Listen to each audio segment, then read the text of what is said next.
Tonight's journey takes us to the marble halls of Constantinople, around the year 988. In the great palace beside the Bosporus, Emperor Basil II prepares to receive a bodyguard of Varangians, said to number in the thousands, sent by Vladimir of Kiev. The treaty they seal this winter will reportedly create an imperial guard that endures for centuries, with connections stretching from Scandinavia to the Byzantine capital. The mouth of the Never River, May of the year 941, and the pale northern light has already been burning for hours, though dawn is only now staining the eastern sky the color of wet slate. If indeed the sun rose so early at this latitude in that era. You are standing at the water's edge, where the river loses itself in the broad throat of Lake Ladoga, and around you the merchants are making their final preparations for the long journey south. The resinous smell of pine tar rises from the hull of a longship, where a boy in a sheepskin coat works a lump of dark pitch into the seam between two strakes. The wood flexes and creaks as the vessel shifts against the current, and you feel the vibration through the soles of your boots where they sink slightly into the cold mud of the bank. The Varangians have been gathering here since the ice broke 3 weeks ago. These Scandinavian traders and warriors who traveled from the lands of Sweden and beyond to seek their fortunes along the waterways of Eastern Europe. Their ancestors began this journey in the 8th century, documented now in the chronicles of 3 civilizations that watched their movements with alternating fear and calculation. The cold air moves across your face, carrying with it the mineral scent of melting snow and the faint sweetness of birch sap running in the forests that press against the river's western shore. A woman in a blue woolen cloak passes you with a basket of dried fish, her boots leaving sharp impressions in the soft ground. She is bound for the boat of her husband, a trader named Bjorn who has made this passage 4 times and speaks of Constantinople as other men speak of Valhalla. The route from the Varangians to the Greeks, as it would one day be called, connected the Baltic Sea region with the Byzantine Empire via the waterways of Eastern Europe, and this morning you can trace its beginning in the disorder of the harbour. The older routes from the Baltic to the Mediterranean were known as amber roads, paths worn smooth by centuries of travellers carrying fossilized resin southward toward the temples of Rome. But this northern way is younger and more perilous, and therefore more profitable for those who survive its passage. A dog barks somewhere among the stacked barrels and the coils of rope, and you turn to watch a crew of 8 men lift a wrapped bundle of furs into the belly of their vessel. The furs will travel south in exchange for Byzantine silver, silk, and wine. This Black Sea trade that has drawn the Varangians deeper into the river systems of Gardarike, a region where they are gradually establishing influence among its cities. The Dnieper River will form the central artery of this journey, though no one here speaks of it yet, for the Dnieper lies weeks to the south, and the first labor is merely to cross Lake Ladoga and find the River Lovat that will carry them toward the portage lands. The journey from Lake Ladoga to Constantinople could take 2 to 3 months in favorable conditions, and the season for such travel was reportedly narrow. You walk along the shore where the boats are drawn up, and the mud sucks at your boots with each step. The pale northern light catches on the water in shattered pieces, and you notice how the sky here seems closer to the surface of things than it will in the south, how the horizon presses inward with the weight of forests and low cloud. A man with a bronze torque at his throat sits on an overturned keel and sharpens his axe with methodical strokes, the stone making a sound like the chewing of some patient animal.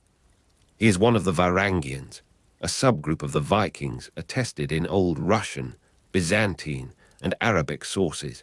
and his presence here roughly coincides with or slightly precedes the emergence of Kievan Rus, the polity that would come to dominate these rivers. The Varangian presence in Russia is already old, though the great princes have not yet gathered their power at Kiev, and the trading posts at Nezdovo, Chernigov, and Kiev itself are still rough settlements where merchants cache goods for the overland crossings between watersheds. The morning advances without ever fully becoming day, the sun climbing into a white vacancy of cloud that diffuses its light evenly across the harbour.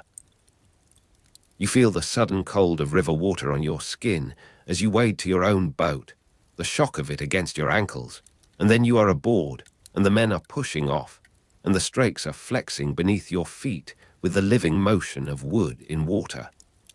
The current takes you gently at first, the never carrying its burden of meltwater toward the lake, and the shore begins to slide past with the hypnotic slowness of a dream. Birch forest gives way to birch forest, the trunks pale as bones in the dim light, and somewhere in the distance you hear the hollow knocking of a woodpecker against dead timber. 3 days on Lake Ladoga, and the wind turns against you, and the mosquito-thick evenings descend with a density that makes breathing feel like a deliberate act.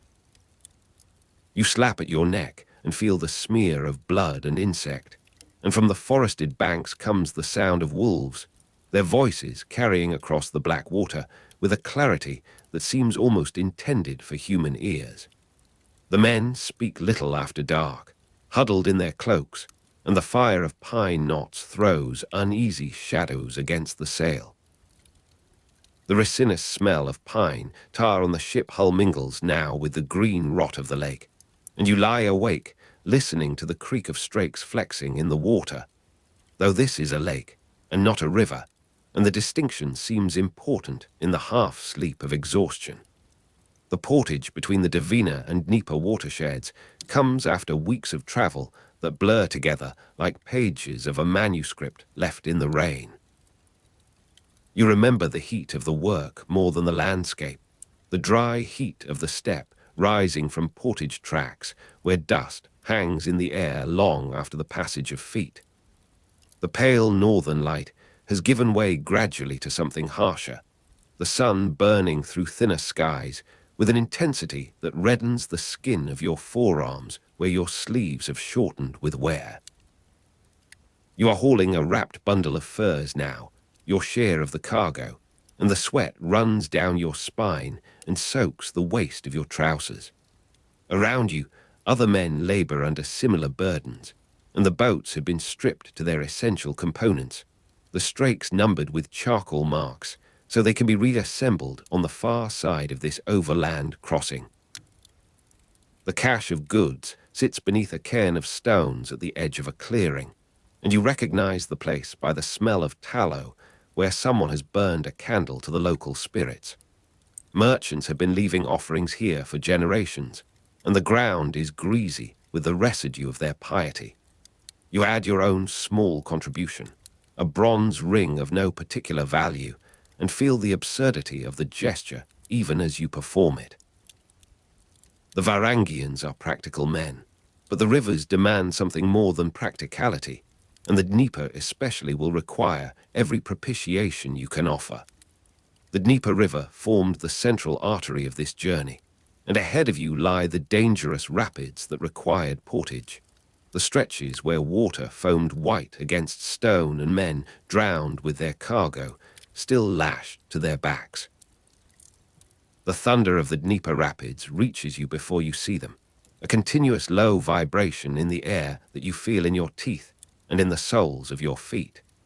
The crews unload the boats and haul them past the treacherous rocks on paths worn smooth by decades of passage, and you feel the sudden cold of river water on your skin again, the contrast with the dry heat of the portage still vivid in your memory.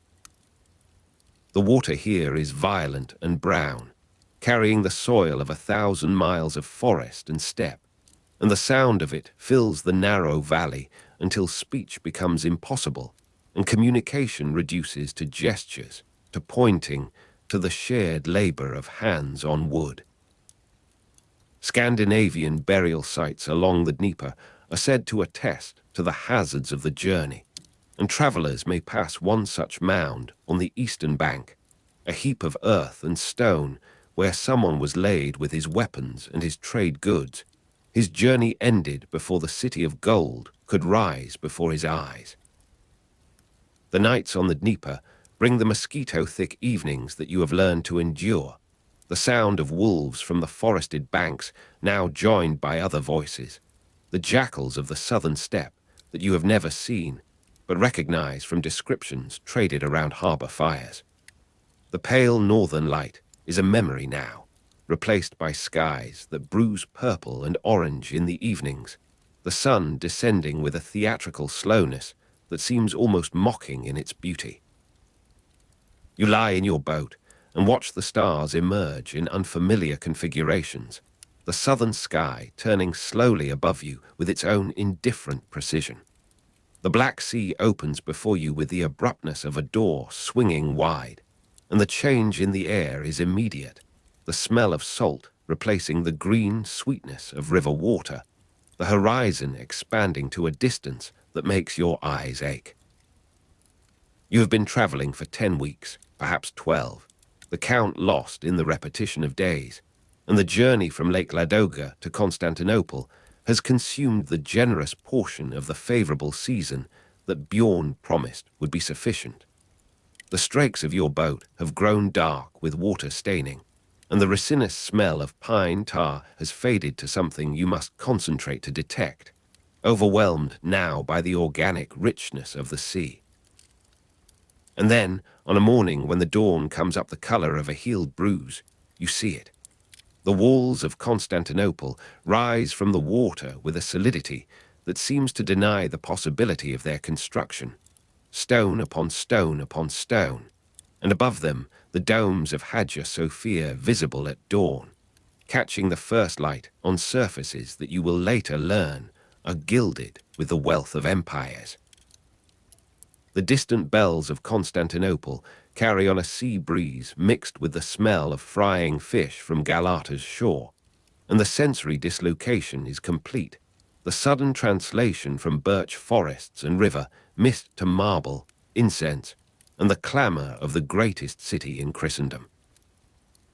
You feel it as a pressure behind your eyes, this accumulation of impossible things, and your hands tighten on the gunwale of the boat, as if to confirm that you are still in the same body that waded into the Never River 10 weeks ago, or 12, or however long this passage has consumed. The harbour of the Golden Horn spreads before you, and Varangian longships moor beside Byzantine galleys with their painted eyes and banks of oars, vessels of civilizations that have long understood the sea. You step onto a stone quay for the first time since the Never, and the hardness of it surprises you, the refusal of the surface to yield or to absorb the water that drips from your clothing.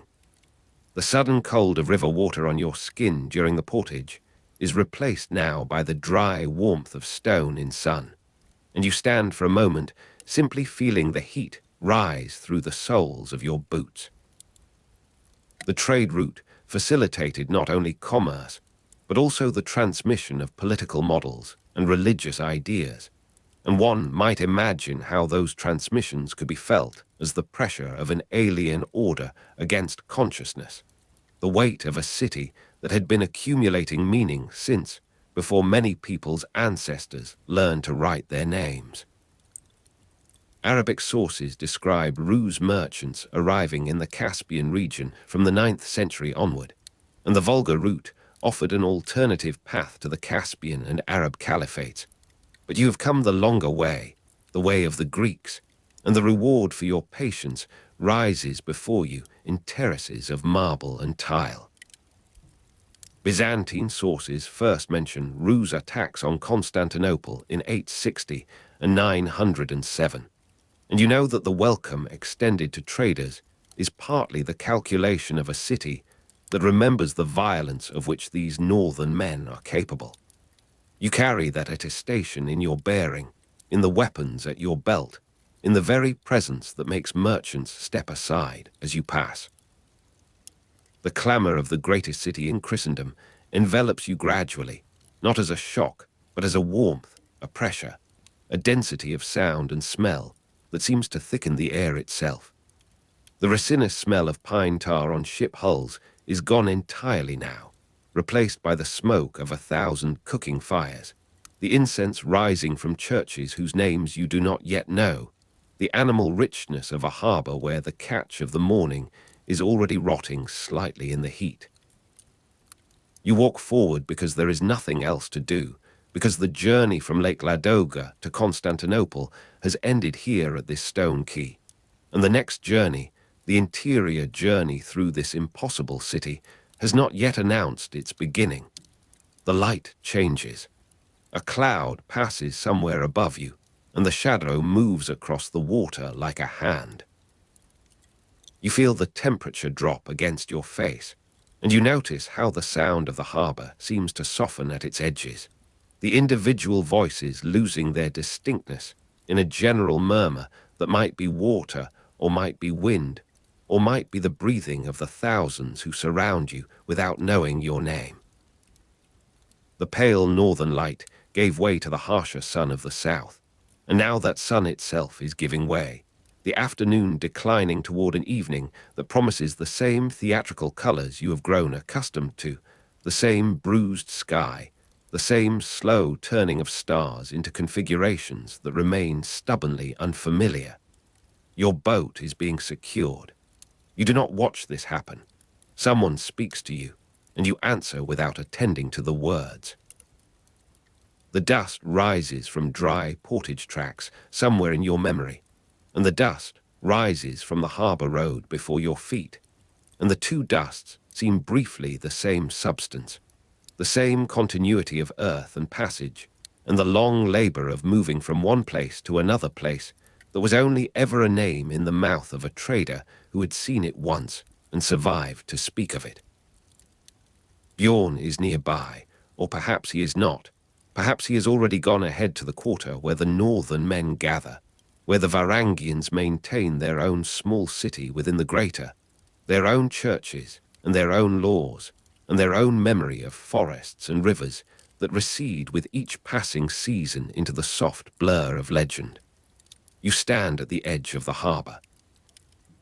The water moves against the stone with a sound that is not quite rhythmic, not quite predictable, a small variation in each wave that keeps your attention without demanding it.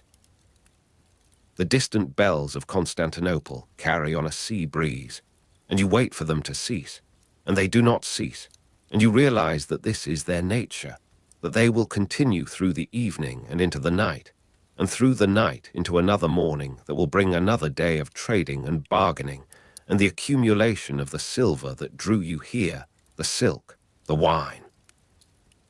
The smell of frying fish from Galata's shore reaches you again, fainter now, mixed with something else, something like jasmine or like dust, or like the simple absence of the pine forests that have defined every previous season of your life.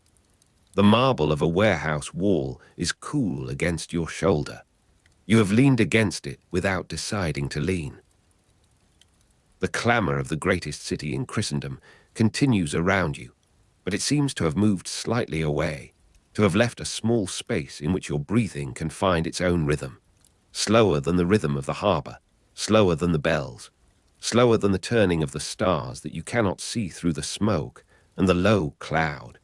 but that you know are there, that you trust are there, that have been there through every night of this passage and every night of your life before it. The sensory dislocation of arriving softens at its edges, becomes something else, becomes perhaps the first hint of accommodation, of the self finding its place in a world that was not made for it, but that will permit its presence for a time. A gull cries overhead. The sound carries, then fades. You watch the water move against the stone, and the water moves again, and the pattern is almost the same, but not quite, never quite. Each wave its own small event in the larger continuity that you are only now learning to perceive. The dry heat of the steppe has left your skin, replaced by the milder warmth of this coastal evening, and you feel the temperature as a kind of permission, an easing of the vigilance that the journey required. The birch forests and river mist are far behind you now, and the marble rises around you, and the incense, and the clamour that is already becoming less clamorous as your ears adjust to its frequencies, as your mind begins to sort the essential from the incidental, the signal from the noise. You breathe. The air tastes of salt and smoke and something else, something that might be the sea itself, or might be the accumulated breath of the thousands who have stood where you stand now, who have leaned against this same marble or against marble like it, who have made this passage from the north to the south and found themselves, at the end of it, still breathing, still standing, still capable of wonder or of its absence. The route from the Varangians to the Greeks connected the Baltic Sea region with the Byzantine Empire via the waterways of Eastern Europe, and you have walked that route, or sailed it, or hauled your body and your cargo across the intervals where water failed, and the knowledge of this completion sits in your chest with a weight that is not quite satisfaction and not quite sorrow. The light continues to change. The shadow that passed returns, or another shadow replaces it, and the temperature drops again, and you feel the goose flesh rise on your arms beneath the layer of travel grime that has accumulated over weeks of passage. The dry heat of the steppe returns as well, and the mosquito-thick evenings, and the sound of wolves from the forested banks, all of it present now without demanding response, a kind of inventory of the passage that has brought you to this harbour, this wall, this evening that continues to darken toward night. You do not move. Or you move so slightly that the movement is indistinguishable from stillness, a shifting of weight from one foot to the other, a relaxation of the shoulders that have been held tense against the labour of the portage, and the rapids, and the long, uncertain days of the river. The creak of strakes flexing in river currents is absent here, replaced by the smaller sounds of water against stone, of ropes against wood, of voices at distances that you no longer try to measure. The bells continue. You listen to them without listening, the sound entering your awareness and leaving it again with the same gentle regularity as your own breathing, as the waves against the stone,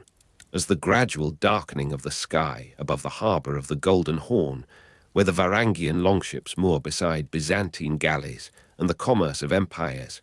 continues through the evening and into the night, and through the night into the mornings that follow, each one like and unlike the others, each one a small variation in the larger pattern that you are only now, in this moment of stillness, beginning to perceive. The dust rises, the dust settles, the water moves, the water is still.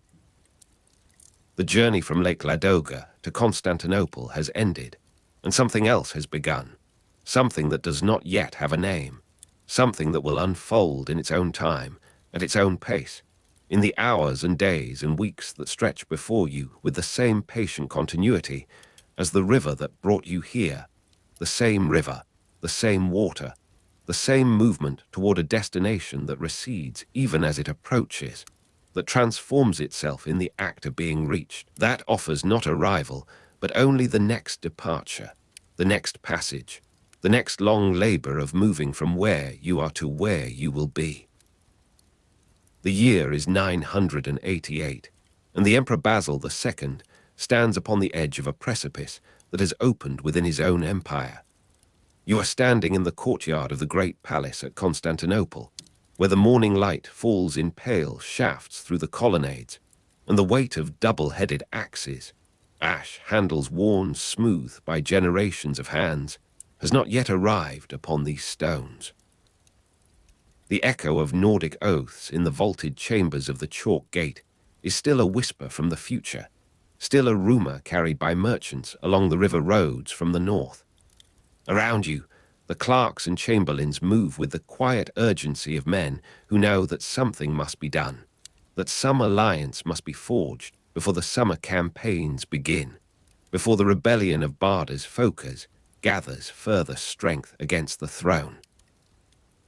The thematic troops upon whom the empire has long relied have proven themselves unreliable in the face of noble ambition. You can see this knowledge in the set of Basil's shoulders as he receives another dispatch from the Anatolian frontier, where armies that should bear the imperial standard have instead rallied to the House of Phocas. The ambitious noble regiments have shown their colours, and the emperor understands with the cold clarity of his nature that loyalty must be purchased from a source that owes nothing to the great families of Byzantium.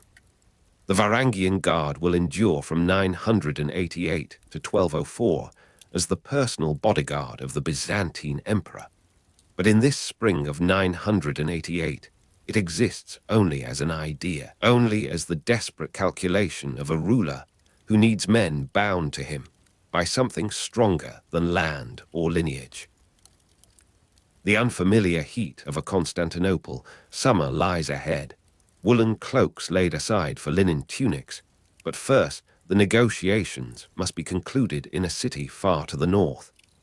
You are traveling now in imagination with the Byzantine envoys who have departed from the capital, their ships beating against the currents of the Bosphorus, and then coasting through the Black Sea toward the mouth of the Dnieper.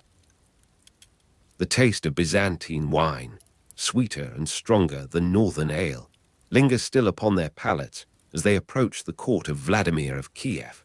where the Slavic term Varangian was applied to these Scandinavian warriors long before it entered the Greek lexicon of Constantinople.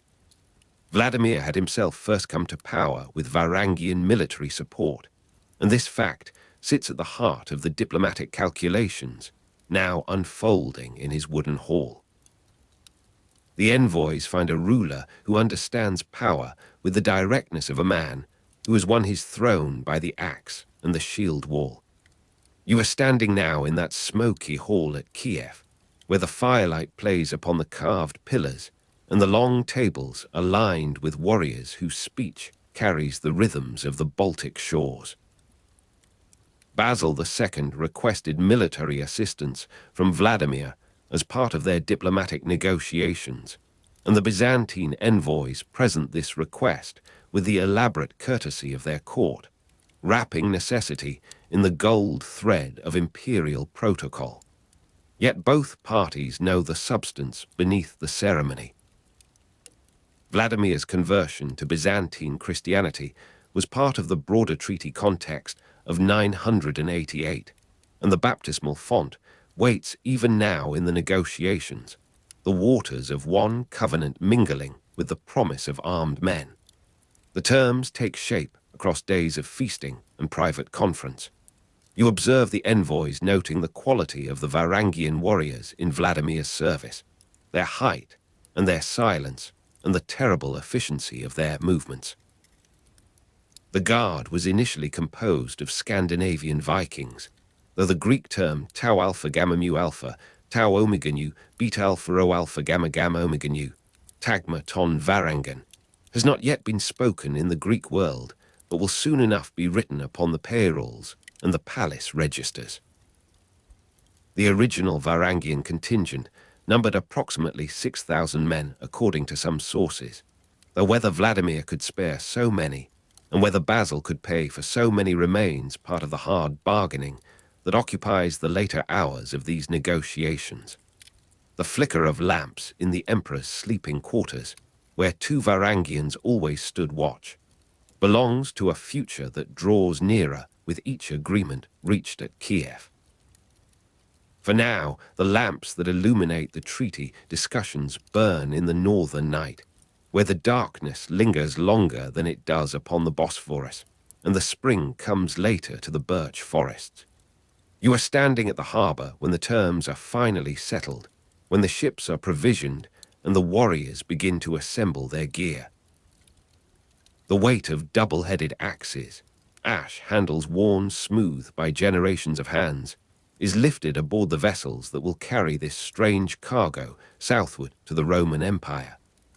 The fleet makes its way down the river systems that connect the Baltic world to the Black Sea, following the ancient trade routes that have carried amber and fur and slaves toward the markets of the south. You are standing upon the deck of one of these vessels, where the unfamiliar heat of a Constantinople, summer still lies ahead, woolen cloaks laid aside for linen tunics, and the present air is cool upon your face. Around you, the Varangians sit in their own groups, speaking of places whose names mean nothing to the Greeks who will receive them, speaking of the oath rings they carry, and the manner of swearing that binds a warrior to his lord. The ships enter the Bosphorus in the late summer of 988, and the sight of Constantinople rises before the northern warriors like a vision from some dream of power and permanence. You are standing at the rail as the city reveals itself, its domes and walls and harbors spreading across the horizon, in a display of human achievement that dwarfs anything in the Varangian experience.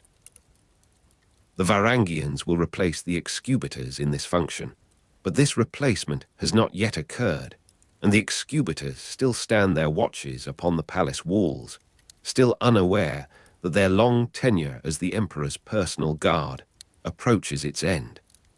The landing is made at the harbour of the Baucolian, where the imperial galleys and the merchant vessels crowd the quays in their ordered confusion. You are standing upon the stone as the Varangians disembark, as their feet find purchase upon a ground that will become their own across the decades and centuries of their service. Basil II receives them in the courtyard of the chalk gate, where the bronze doors stand open upon the complex of the great palace. You are standing among the assembled courtiers, where the unfamiliar heat of a Constantinople summer still presses upon the late afternoon, woolen cloaks laid aside for linen tunics, and the northern warriors have not yet learned the economies of dress that their new climate demands. The emperor appears in the simple military dress that characterizes his public self, the soldier emperor who has spent his reign in campaign and the suppression of rebellion. The guard will become feared for its unconditional obedience and loyalty to the emperor, but this reputation has not yet been earned, must first be demonstrated through acts that lie in the future.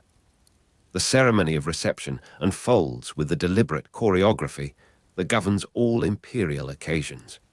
You observe the interpreter making his way between the two parties, translating the formal Greek of the Byzantine court into the northern speech that carries across the Baltic and the North Sea. The oath-swearing follows, adapted from Nordic practice to Byzantine Christian context. You are standing close enough to observe the oath rings that are produced, the heavy circlets of metal upon which these warriors have sworn their obligations in their homelands. The Greek term tau alpha gamma mu alpha, tau omega nu beta alpha rho alpha gamma gamma omega nu, tagma ton varangan, will soon be spoken over these men as they kneel upon the courtyard stones, as they accept the cross and the emperor's hand upon their bowed heads. The guard's loyalty was specifically contrasted with the unreliable thematic troops and ambitious noble regiments, and this contrast is already present in the mind of Basil as he receives these oaths, as he feels the solid reality of men who owe nothing to the factions that have tormented his reign. The words rise and fall in their unknown cadences, the northern speech carrying its own music against the Greek of the priests who attend the ceremony. You feel the weight of the moment in the stillness that falls upon the assembled court, in the recognition that something new is being created here upon the threshold of the palace. The first days of service bring the necessary adjustments of place and practice. You are standing in the quarters that have been assigned within the great palace complex, where the unfamiliar heat of a Constantinople summer presses upon the narrow windows, woolen cloaks laid aside for linen tunics, and the northern warriors learn to sleep in the unfamiliar silence of a city that never truly darkens. The guard's commander held the title of Akalauthos, and the first of these commanders emerges from the natural leadership of the Varangian captains, a man who can translate between the northern world and the Byzantine, who can carry the emperor's orders into the shield wall and bring the shield wall's concerns to the imperial ear. You observe him moving between the quarters of his men and the offices of the palace administration, learning the protocols that govern access to the sacred person of the emperor. The Varangians will serve as palace guards, executioners, and battlefield elite troops, and each of these functions must be prepared for in the training and organization of these first months. The permanent quarters established within the great palace complex take shape according to the needs of a military unit that must be simultaneously present and separate. You are standing in the barracks as they are arranged, where the weight of double-headed axes,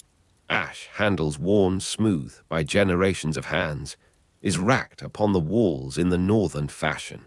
where the sleeping spaces preserve the communal arrangements of the Baltic longhouses. The unfamiliar heat of a Constantinople summer gives way gradually to autumn, woolen cloaks laid aside for linen tunics, retrieved again as the seasons turn, and the Varangians begin their second cycle of adaptation to this southern world. The first test of loyalty arrives not upon the battlefield, but within the palace itself, where conspiracy gathers in the manner that has characterized Byzantine politics across the centuries. You are standing in the corridor when the warning comes, when the whispered intelligence reaches the Varangian watch that men are moving against the emperor's person in the hours before dawn. The Varangians move with the silent efficiency that distinguishes their kind, securing the approaches to the imperial bedchamber while their companions rouse the emperor from his sleep. You observe the confusion of the conspirators, who have calculated upon the complicity or the negligence of guards who owed their positions to the networks of Byzantine patronage. The replacement of the excubitors demonstrates its value in the blood that flows upon the palace stones, in the bodies of the conspirators who are struck down without hesitation, without the calculation of consequence that would have stayed a Byzantine hand. The aftermath brings the recognition that something fundamental has changed in the balance of imperial power. You are standing in the chamber where Basil receives the report, where the unfamiliar heat of a Constantinople summer has given way to the cooler air of autumn, woolen cloaks laid aside for linen tunics, and the emperor's expression reveals the satisfaction of a man who has found the instrument he sought. The establishment of permanent quarters in the great palace complex proceeds with the deliberate speed of institutional creation. You observe the allocation of spaces, the definition of watches and responsibilities, the integration of the Varangian presence into the daily rhythms of imperial life. The Varangians were distinguished by their long axes and heavy cloaks even in the heat of Constantinople, and this distinction becomes part of their identity, part of the visual vocabulary by which they are known and feared. You are standing in the hippodrome when they first appear in their full equipment, when the weight of double-headed axes, ash handles worn smooth by generations of hands, is displayed before the population of the capital. The unfamiliar heat of a Constantinople summer presses upon the spectators who gather in the thousands, woolen cloaks laid aside for linen tunics in their own concession to the climate. Yet these northern warriors maintain their heavy garments as part of their bearing, part of the message they carry in their very bodies. The months pass, and the year 988 draws toward its close. You are standing upon the walls when the news comes that Barda's Focus has fallen in battle, that the rebellion that threatened the throne has been crushed by the combination of imperial strategy and the new force that has entered the emperor's service. You observe the process by which the Varangian presence becomes normalized, by which the strangeness of these warriors is absorbed into the familiar texture of Byzantine institutional life. The Greek term tau alpha gamma mu alpha, tau omega nu, beta alpha rho alpha gamma gamma omega nu, tagma ton Varangan, enters the official vocabulary, appears upon the documents that record their pay and their privileges, upon the orders that dispatch them to this or that duty.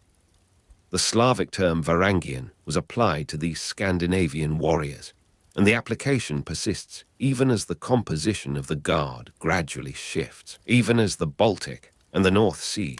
give way to other northern recruiting grounds. You are standing in the courtyard when the first execution is carried out, when the weight of double-headed axes, ash handles worn smooth by generations of hands, falls upon the neck of some condemned conspirator. The unfamiliar heat of a Constantinople summer returns and passes, woolen cloaks laid aside for linen tunics, and the Guard learns the full range of its duties, learns to be the Emperor's wrath as well as his shield. Their pay was notably higher than standard Byzantine military units, and this disparity is maintained as part of the essential bargain, part of the recognition that loyalty from afar must be purchased at a premium. You observe the economic life of the Guard, the accumulation of silver, and the sending of remittances to distant families, the gradual establishment of Varangian merchants and Varangian churches within the quarter that grows up around their presence. You are standing in the final hour of this founding period, when the first generation of Varangians has become accustomed to its southern home, when the routines have achieved the appearance of timelessness that characterizes all successful institutions. The year turns and the Guard stands upon the threshold of its long history. You are standing at the harbour at dawn, where the unfamiliar heat of a Constantinople summer still awaits, woolen cloaks laid aside for linen tunics, and new ships arrive from the north carrying new recruits to replace the losses of service and time. The torches have been lit along the corridor of the Bronze Gate, and you are standing among the Varangians as midnight approaches. The polished bronze doors gleam in the flickering light, reflecting flames that dance upon iron sconces set into walls of pale marble. Around you, the relieving Guard forms in silent ranks, their mail shirts rustling like dry leaves in a distant forest none of them has seen in years. The officer of the watch moves from man to man, inspecting axes and blades with a patience born of long routine. You feel the weight of your own weapon at your side, the heft of it familiar now after months of drill and ceremony. The bronze gate stands before you, its surface catching each trembling flame and holding it for a moment before releasing it back into the moving air. This is the main ceremonial entrance to the great palace of Constantinople, and it has been guarded by Varangians for longer than any living man can remember. The smell of polished bronze and myrrh drifts through the antechamber, mingling with the resinous smoke of pine torches and the faint salt breath that seeps in from the sea.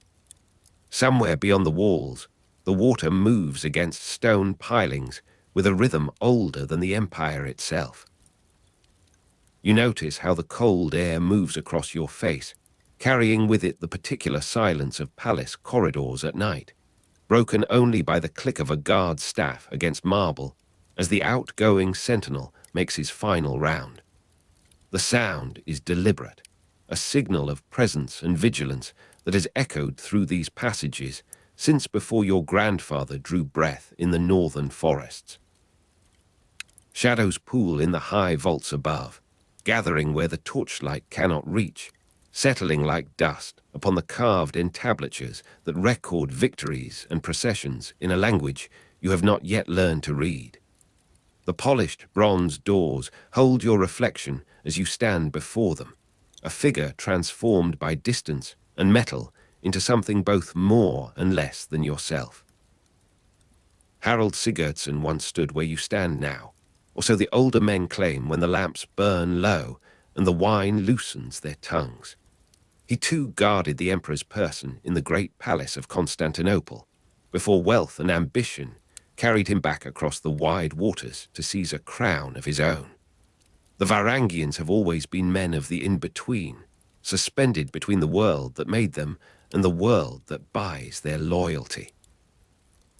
Around you, the changing of the guard proceeds with the unhurried precision of ritual, each movement prescribed by centuries of repetition. The officer exchanges passwords in Greek that you barely comprehend, his voice low and even, without inflection or urgency. You step forward to take your place at the leftmost doorpost, feeling the stone floor through the thin leather of your boots. The bronze gate stands open now for no one, its bronze surface cooling slowly in the midnight air, its handles wrapped in cloth to protect the palms of those who will open it at dawn for whatever procession or petitioner the Emperor's pleasure demands. Morning finds you elsewhere in the palace complex, near the Chrysotriclinos and other imperial apartments, where the true business of empire unfolds behind walls of porphyry and gold. The play of morning light through alabaster windows in the Chrysotriclinos transforms the chamber into something suspended between earth and the heaven it pretends to mirror. You are not on duty now, but the habit of observation keeps your eyes moving across the painted vaults, the inlaid floors, the silent officials who glide through their purposes like fish in a deep pool. The Varangians maintained their distinctive dress and weapons as a mark of their foreign status, and even in this hour of rest, you wear the heavy cloak and bound leggings that announce you as other, as northern, as belonging to no faction that contends for power in these sun-warmed halls. The Chrysotriclinos, the golden triclinium, receives its name from the light that pours through these thin stone windows at the hour when the emperor receives his closest advisors. You have stood in attendance here during audiences, feeling the weight of mail and the constriction of standing perfectly still for hours in full equipment, while ambassadors from Baghdad or Venice made their elaborate approaches. The particular silence of palace corridors at night will find you again, but now the day advances with its own textures and its own slow unfolding. A young Varangian named Thorvald, newly arrived from the markets of Kiev, has been assigned his first solitary watch outside the Emperor's sleeping chamber, and you remember your own first night in that station. The Koiton, the imperial bedchamber, always guarded by Varangians, always watched by eyes that did not sleep. You had stood with your back to the carved cedar door, listening to the breathing of the man within, the slight cough that came and went, the rustle of silk as he turned upon his cushions. The Koiton lay at the end of a passage lined with lamps that burned through the night in golden cages, their light steady and unwavering where the torches flickered and smoked. You had counted your breaths to mark the hours, had felt the stone beneath your boots, had listened to the distant sound of the sea from the palace gardens, a reminder of the journey taken, the long water crossed, the forests left behind that now existed only in the space between waking and sleep. The smell of polished bronze and myrrh intensifies as you move deeper into the residential quarters, past chambers where eunuchs arrange the emperor's robes and jewel keepers count their charges by lamplight. The imperial bedchamber, the Koiton, was always guarded by Varangians, and this fact had struck you with its weight of meaning during that first solitary watch. You were not guarding a door but a body, not a room but the source of all the power that flowed through these corridors like water through an aqueduct, invisible until it broke forth in fountains of command. The young Thorvald will learn this, will feel the strangeness of standing alone while the empire breathes behind you, while decisions that shape the lives of millions germinate in the dreams of one man. You had wanted to turn, to look upon the face of power, but discipline held you, and the discipline became its own reward, a stillness that settled into bone and sinew until movement itself seemed foreign, an interruption of something more true than action. Easter brings the long vigils that test what the winter months of drill have made of you. The Varangians accompanied the emperor to religious services at Hagia Sophia, forming an aisle of living metal through which the purple-clad figure processed toward the vast dome that seemed to hang from heaven itself by chains of gold. You remember the long hours of standing during Easter vigils in Hagia Sophia, incense rising past the dome in silver columns that caught the light from 10,000 lamps and carried it upward until the air itself seemed solid with radiance. The weight of mail and the constriction of standing perfectly still for hours in full equipment became a kind of meditation,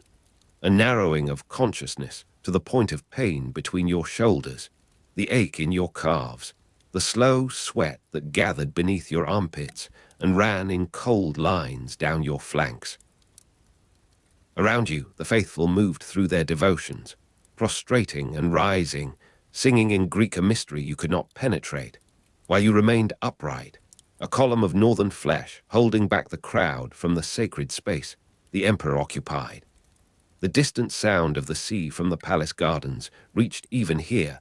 faint beneath the chanting and the censer chains and the shuffle of thousands of feet upon marble worn smooth by centuries of pilgrimage. Hagia Sophia, the great church, swallowed sound as the dome swallowed light, transforming both into something that belonged to its vast interior, that became part of the architecture of awe. You had watched the emperor's back during the vigil, had seen the slight sway of fatigue, the hand that rose once to touch the jeweled cross upon his breast. The Varangians participated in court ceremonies, standing immobile during long rituals that tried the endurance of younger men and seemed to barely trouble those who had served through 20 such seasons. Your eyes had moved across the mosaics, the gold tesserae that caught lamplight and held it, releasing it only gradually as your gaze passed on, so that the saints and emperors seemed to breathe with their own slow luminescence. The incense thickened as the vigil progressed, filling the dome with layers of scent that settled and rose again with the movement of heated air. You had felt the particular silence of palace corridors at night as something distant now, replaced by this other silence of held breath and suppressed cough, of 1,000 throats singing as one and then falling still in the spaces between prayers. The emperor stirred, and the ceremony moved toward its close, and you felt your body awakening from its rigid trance into something that could bend and step and bear you back through the streets to quarters where sleep would claim you before your boots were fully removed. Days pass into weeks, and the rhythms of guard and rest establish themselves like the tides that move the distant sea you sometimes hear from the palace gardens. You are present when the disgraced official is brought through the bronze gate, though no ceremony attends this passage. The Varangians were sometimes employed to intimidate or eliminate political prisoners, and this function hangs unspoken in the air as the man is led between ranks of silent guards.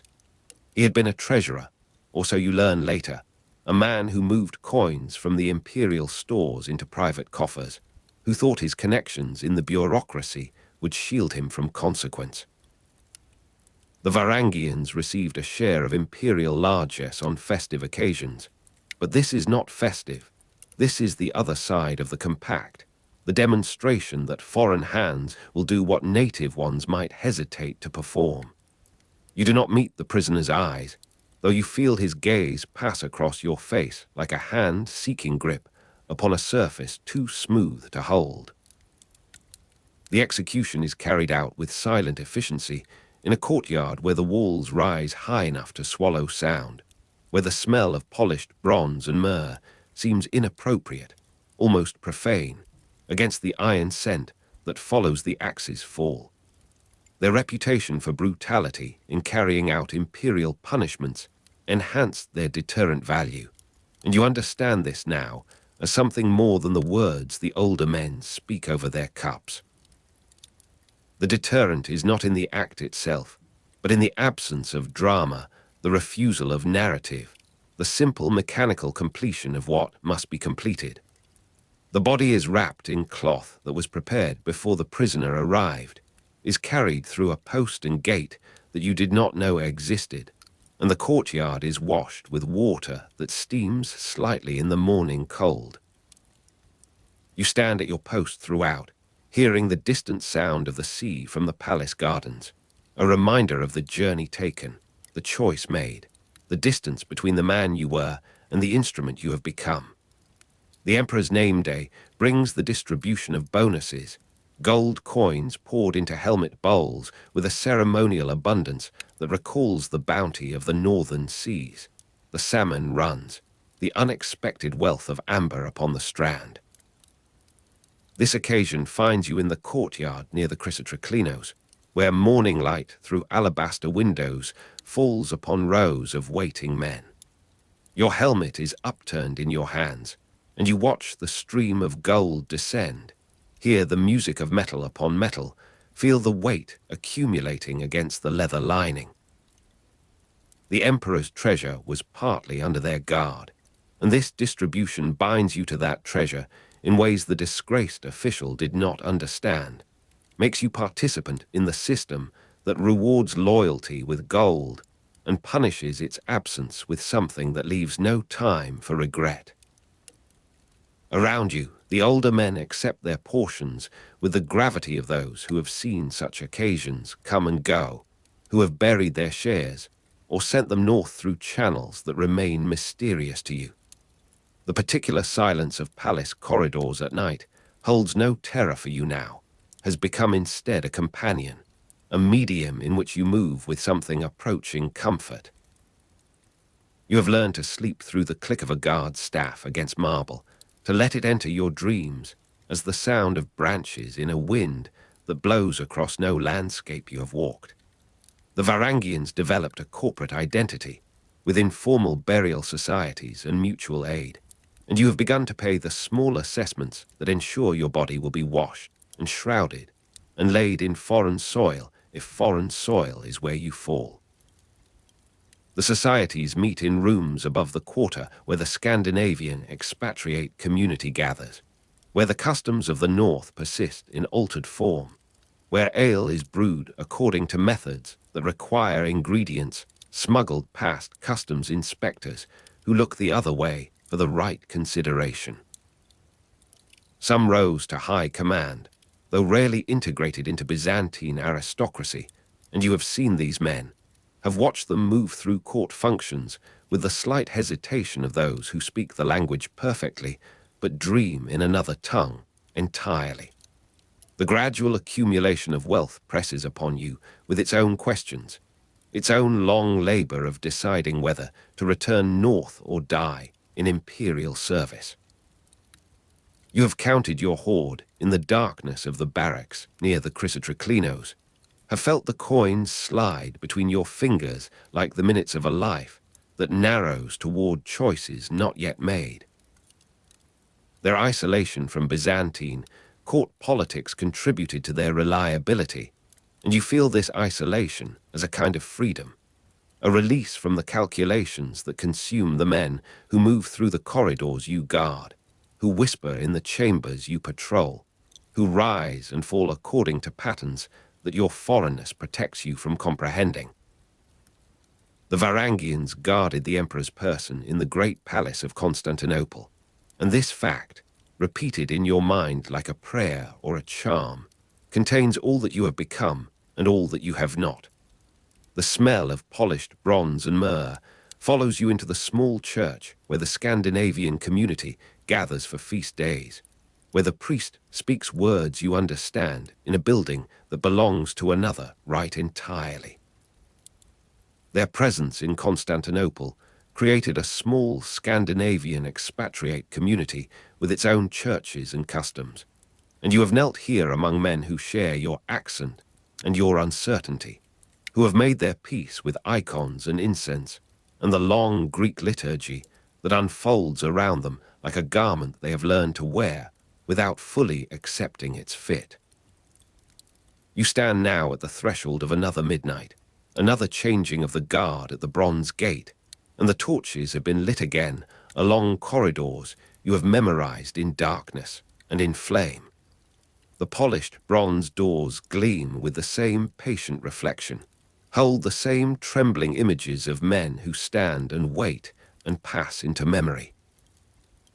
Around you, the relieving guard forms in ranks that could be those of last year or the year before, the rustle of mail the same, the low exchange of passwords in Greek the same, the cold air moving across your face with the same indifferent tenderness.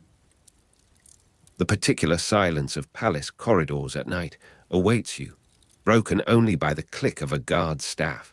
and you step forward to take your place, to become part of the standing that is the whole of what you are, the whole of what you have sworn to be,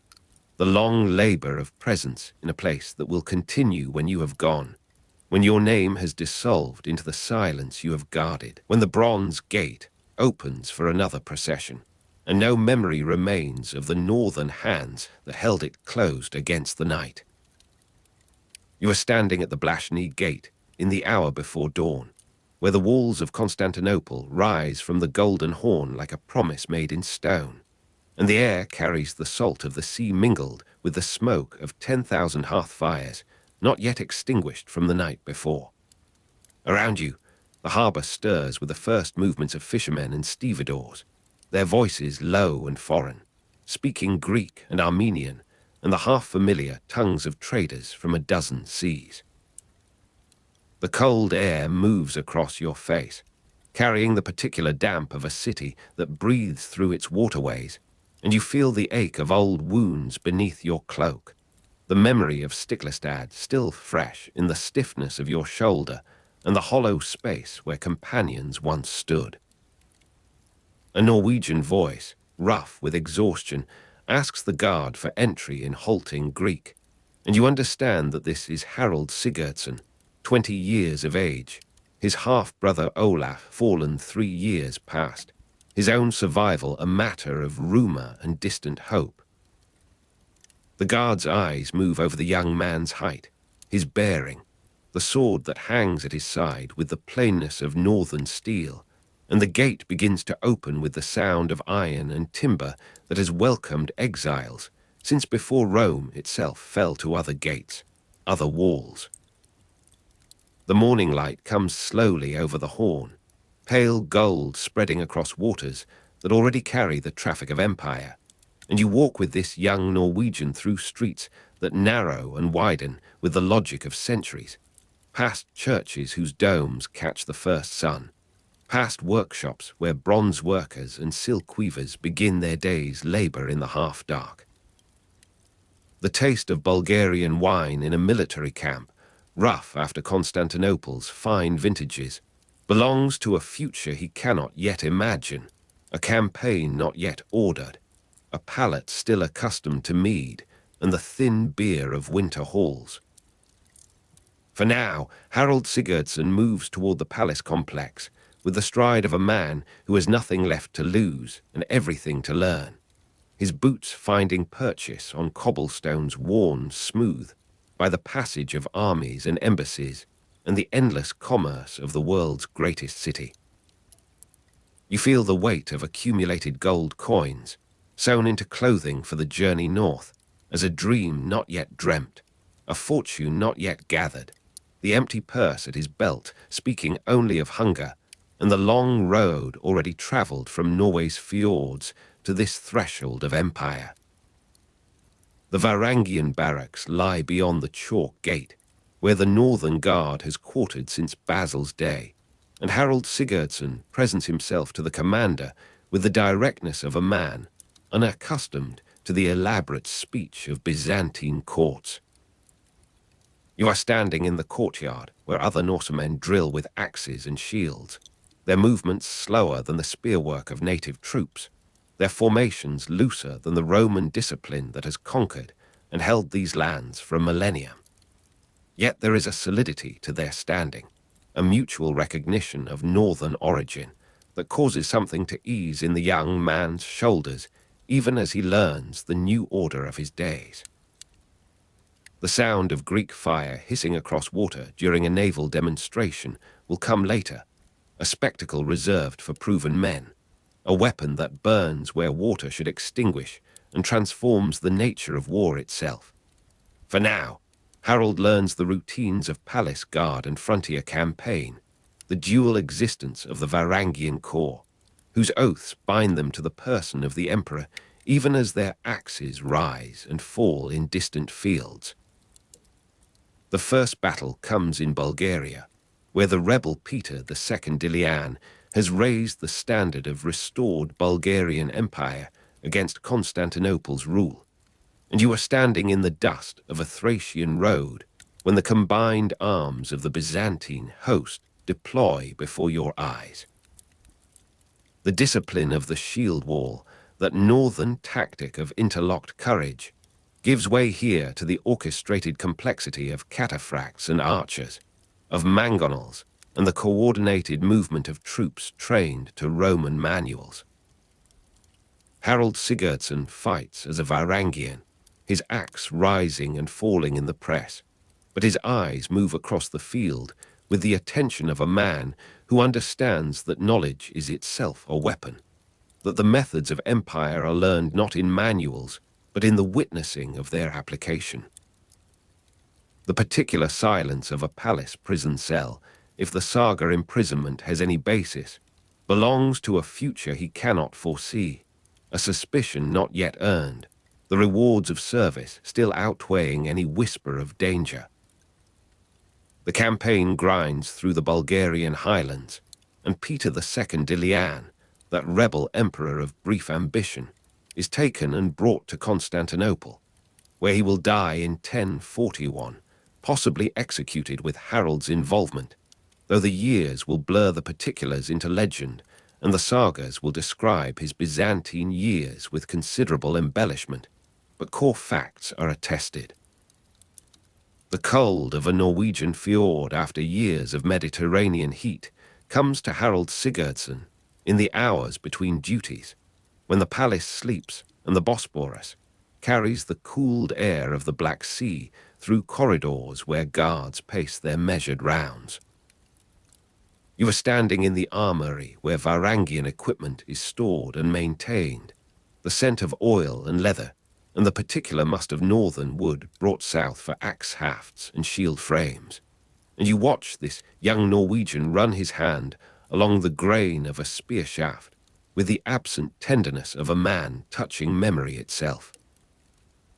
The wealth accumulates slowly at first, the regular pay of imperial service, the bonuses of successful campaign, the gifts that emperors bestow upon guards who stand faithful in moments of danger. Harald rises through the ranks of the Varangian Guard, that elite corps of northern warriors who serve as the emperor's personal weapon, and he attains the position of Akalauthos, a command that speaks of trust and proven capacity, a title that carries weight in the corridors where influence is measured in proximity to power. The gold begins to accumulate beyond the needs of a soldier's simple life, and you are standing in the barracks chamber where Harald Sigurdsson, now called Hardrada by some, has begun to bury a sack beneath his sleeping pallet, the coins counted and recounted in the privacy of night, the weight of ambition measured in the soft clink of minted metal. The accumulation of significant wealth during his Byzantine service comes through military pay and possibly less official means, for Constantinople offers opportunities to the enterprising that the North never imagined, and a commander of Varangians learns the roots of trade and the value of information, the moments when a word in the right ear converts to gold more certain than any plunder of war. He fought in Byzantine campaigns in the Mediterranean and possibly in Sicily, those islands and coastlines where the empire still contends with enemies from every direction, and the Norman conquest of southern Italy was contemporaneous with Harald's service, though his direct involvement is uncertain. Norman mercenaries served various Lombard and Byzantine parties in southern Italy from around 1070, and the young Norwegian who fled Stiklestad would have heard their names spoken in campaign tents, would have understood something of their ambition and their methods, would have stored the knowledge with the same care he stored his gold. You are standing at the water's edge with Harald Hardrada, now a man of substance and reputation, his eyes tracking the arc of flame with the calculation of one who has learned to read the technologies of power.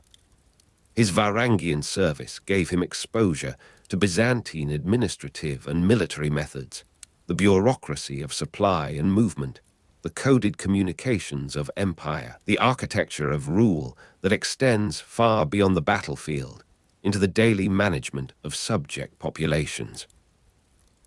The sagas will make of these years a romance of adventure and cunning, Harald outwitting empresses and escaping imprisonment by miraculous means. But the man you observe is quieter than legend, more patient, understanding that power is built in increments, and that the Norwegian throne he covets requires not merely force, but the means to sustain force across the years of its application. A palace intrigue unfolds in the corridors where you now walk, the mosaic floors depicting hunting scenes and mythologies beneath your feet, the air heavy with incense and the proximity of power. Harald Hardrada stands in an antechamber where a blinded rival, some dispossessed noble of the endless Byzantine succession struggles, offers gold for betrayal of the Emperor Michael, or perhaps Constantine, the names themselves shifting in the sources like figures in smoke. You are standing close enough to observe the set of Harald's jaw, the moment of consideration that extends beyond mere performance into genuine reckoning, the weight of accumulated gold coins already substantial beneath his floorboards, the question of whether more is needed or whether something else is at stake. He chooses loyalty to the emperor over a bribe from a blinded rival, and the choice is noted in the records that matter, the informal accounting of who can be trusted when the axes must rise in defense of a throne.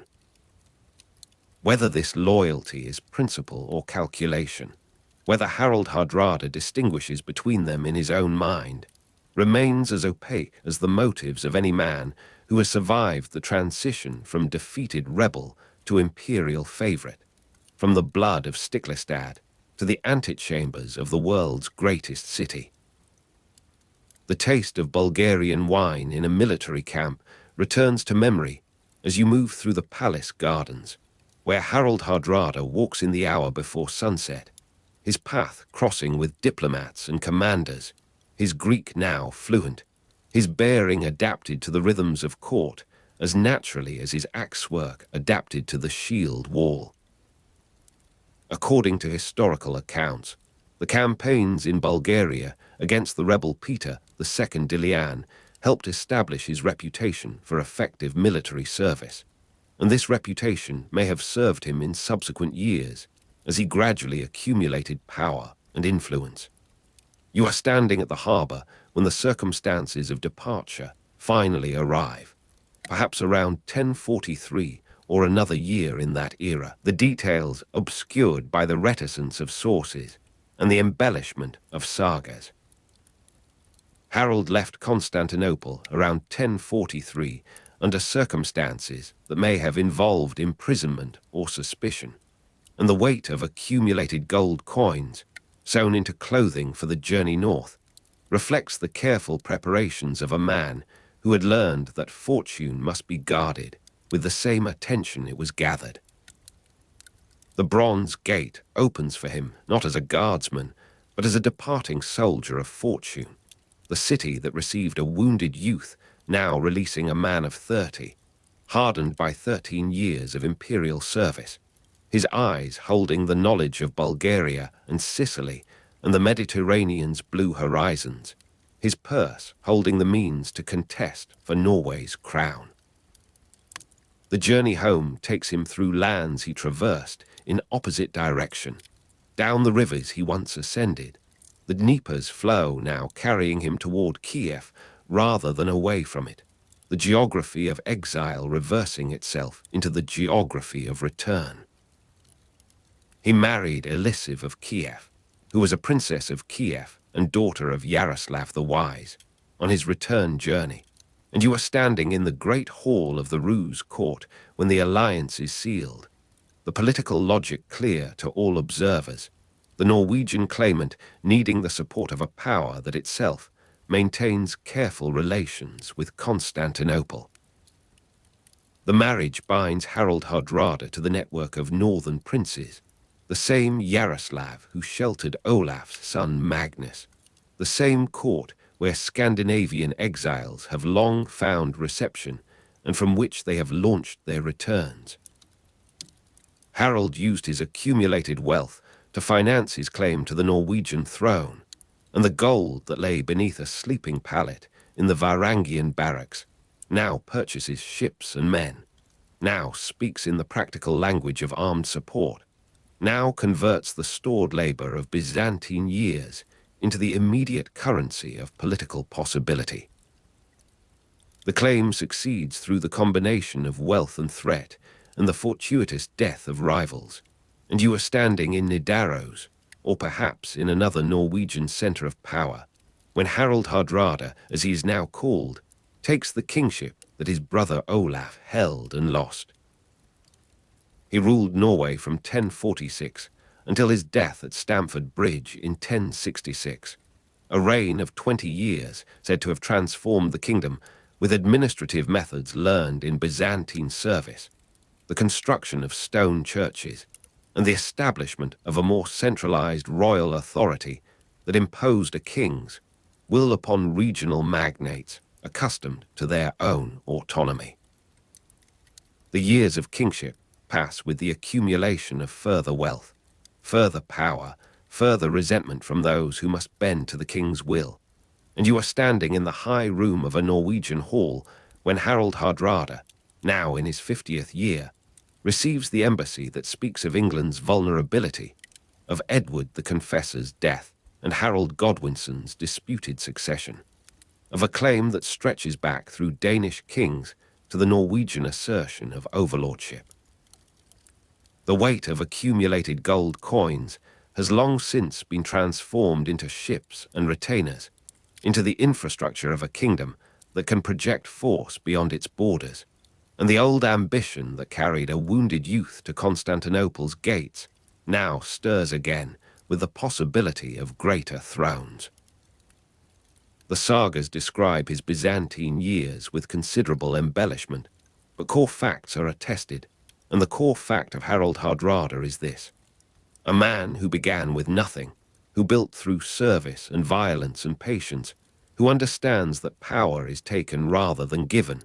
who sees in England's moment of succession crisis the opportunity that his entire life has prepared him to seize. The fleet assembles in the Norwegian spring, and you are standing at the water's edge when the ships put out,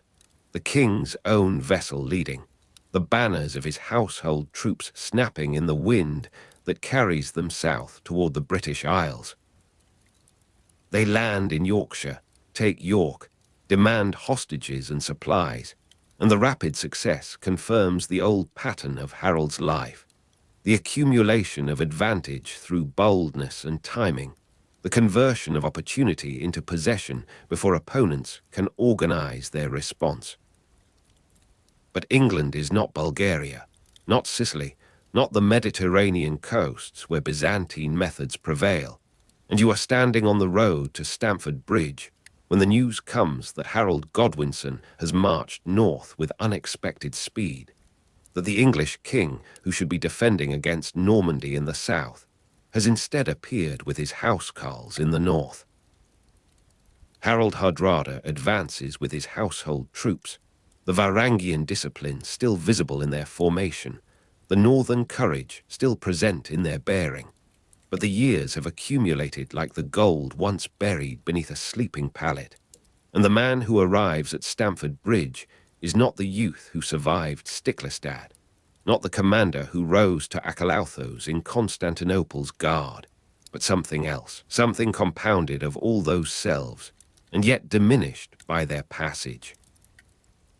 The English charge, the arrow finds its mark, and you are standing in the press of battle when Harald Hardrada, King of Norway, falls among his household troops, the same man who once sought service at the Blashney Gate, who buried gold beneath his pallet, who chose loyalty over bribe, who hollowed a staff for his wealth and married a daughter of Yaroslav and ruled for 20 years and dreamed of greater thrones. The sagas will sing of him, the historians will dispute the particulars, The embellishment will obscure what the core facts attest. But you are standing in the silence after battle when the dead lie still, and the living begin their reckoning. And you understand that Harald Sigurdsson, later called Hardrada, served in the Varangian Guard before becoming king of Norway, and that this service, these years, this accumulation of wealth and knowledge and reputation, made possible everything that followed and everything that ended on this September field, this Stamford Bridge, this final opening of gates that leads only into the dark. You are standing among the survivors where the ridge at Senlac Hill still smokes with the ashes of spent arrow shafts and the pyres of the fallen. The Anglo-Saxon period of British history ended in 1066 with the Norman conquest, a distant historical event that carries no physical sensation. Around you, men who were farmers and fishermen and housecarls move through the half-light of an October dawn, gathering what weapons the Normans have not claimed, speaking in the low tones of those who have witnessed too much and must now choose what remains. The salt smell of the channel on the morning after defeat rises through the mist, fishing boats abandoned at Hastings, some burned, some simply left with their nets half mended, and their holds still carrying the night's catch. You walk between them, and your boots find the wet sand where the tide has turned, and the cold air moves across your face with the particular indifference of the sea, which was here before your battle and will be here after your memory has dissolved. The Anglo-Saxons were a Germanic confederation, mainly of Saxons and Angles, with Jutes, Frisians, and others, and this mixture of peoples migrated across the beaches and inland roads of Britain. Some men you recognize from Sussex, from the old harbour settlements where their grandfathers had landed 4 centuries before. Others speak with the flatter vowels of the eastern shires, the Angle country, where the soil is heavier and the skies hang lower. After the Battle of Hastings in October 1066, many English warriors sought service abroad, and you watch them making this calculation even now, in the hollow-cheeked conversations between men who have not eaten since yesterday's meager ration. The particular ache of exile begins as a small thing, a recognition that the cliffs you knew, the Sussex cliffs, have already become unreachable in some way that has nothing to do with distance. You stand at a harbour where a merchant from Rouen is unloading wine, and his Norman French falls upon your ears with the weight of every arrow that found its mark on the ridge. The English boats are not among those at anchor, and the men who once sailed them are choosing between 3 directions: north to Scotland, where Malcolm Canmore offers uncertain refuge; across the narrow sea to Denmark, where distant cousins remember old alliances; or east, always east, toward kingdoms that exist only in the stories of travellers and the letters of monks. You choose the eastern road, or perhaps it chooses you, for there are men on the wharves speaking of Constantinople, and of Englishmen already in Byzantine service from the late 11th century, and something in this rumour catches at the sleeve of your despair. The English connection to the Varangian Guard became significant from the 1070s onward, though you cannot know this yet, standing on the shingle with your hand axe wrapped in oiled cloth and your few coins pressed into your palm. Edgar Etheling, the last recognized English claimant, travelled to Constantinople and may have had followers in the Guard, and you wonder, not for the last time, whether a nameless man might find what a prince has sought before him. The taste of unfamiliar food along the overland route greets you first in the ports of Flanders, where the rye bread of your childhood gives way to flatbreads and olives, to cheeses that carry the sharpness of unfamiliar pastures, to wine where you expected ale. You are walking now, or riding when you can find a horse that has not been requisitioned by some greater power, and the roads of the Rhineland pass beneath your feet with their Roman solidity, their strange persistence through every change of master. The cold of autumn deepens into the harder cold of a German winter, and you learn to sleep in barns, in the corners of monastery guest halls, in the company of other travelers whose languages you do not speak, but whose silences you understand perfectly. Byzantine sources note the increasing presence of English speakers in the Guard from this period,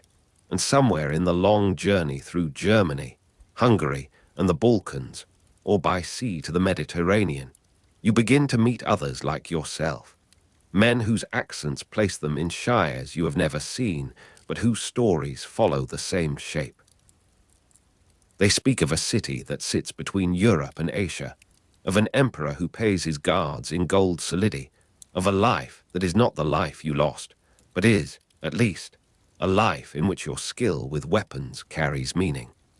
The English exiles brought their own military traditions, including the heavy two-handed axe, and you feel the weight of yours across your shoulder, the familiar balance that has become almost an extension of your own skeleton.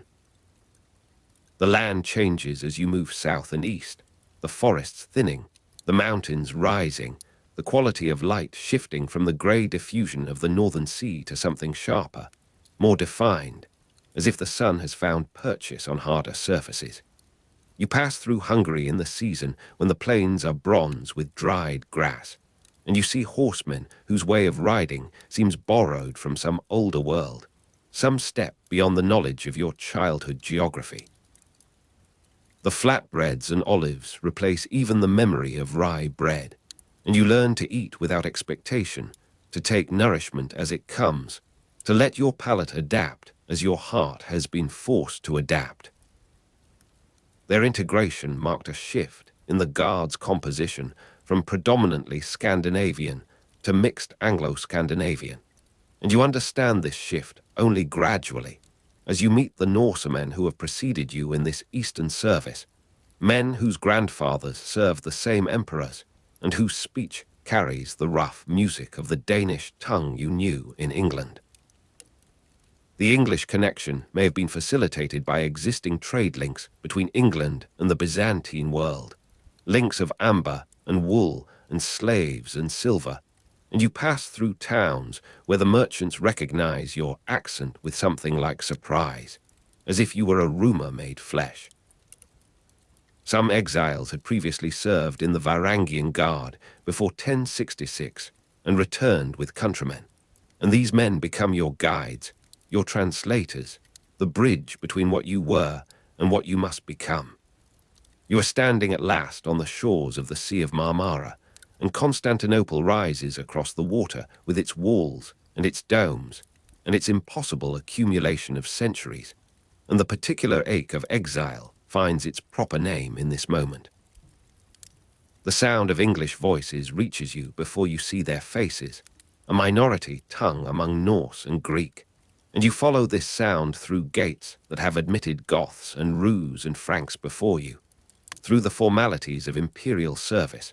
through the weighing and measuring of your body and your weapons, and your willingness to swear oaths to an emperor whose title you can barely pronounce. The English presence in the Guard persisted into the 12th century, though you will not live to see its ending, if ending it has.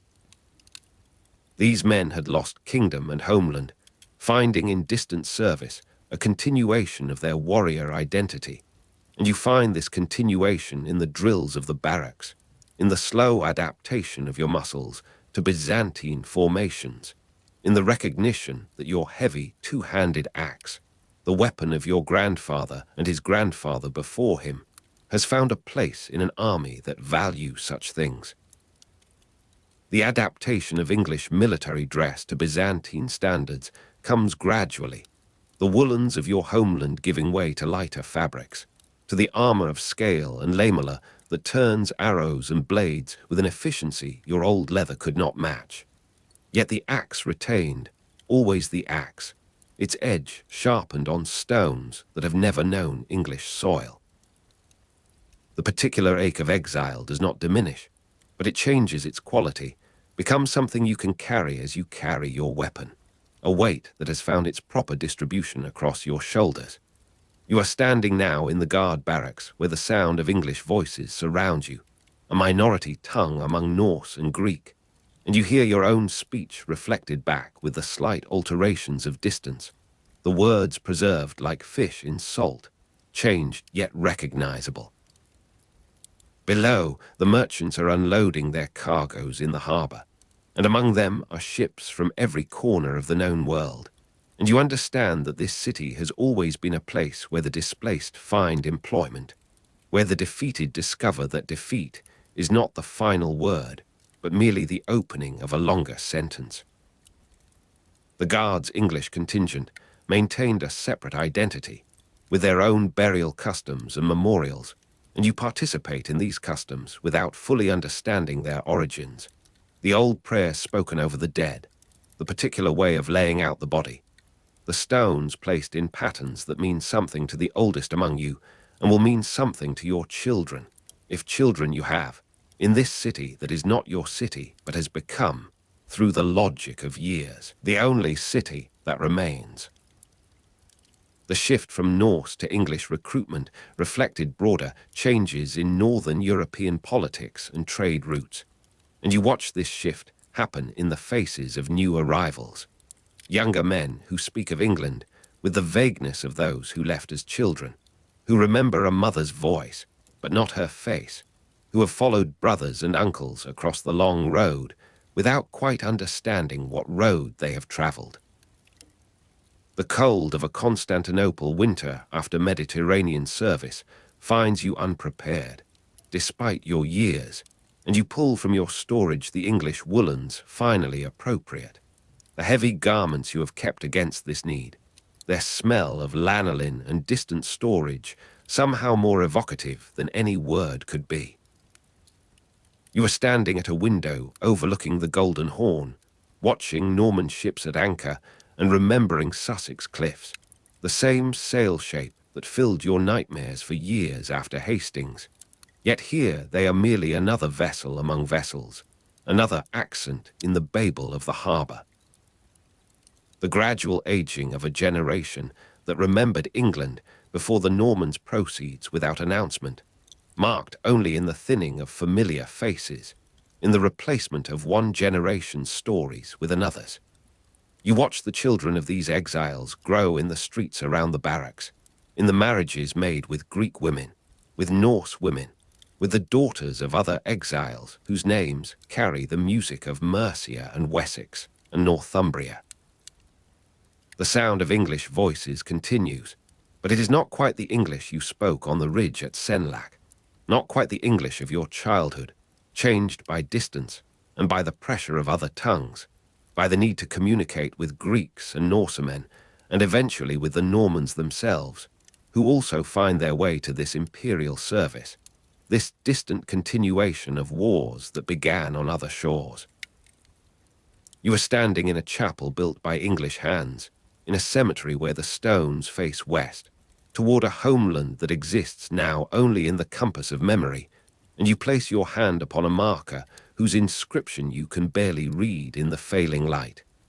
You have persisted with this presence, your hair white now, your axe still sharp, but carried more often in ceremony than in war. The flatbreads and olives have become as natural to your tongue as rye bread once was, and you cannot say whether this represents loss or merely the ordinary adaptation of the living to the conditions of their survival. The particular ache of exile has become, in your later years, something almost like companionship, a familiar presence that sits beside you in the evenings when the light leaves the Golden Horn and the city assumes its nighttime character of lamps and voices and the endless movement of a port that never fully sleeps. You are standing at the harbour at dawn, as you have stood so many dawns before, watching Norman ships and remembering Sussex cliffs with a clarity that surprises you. The white line of them against a sky you have not seen in decades.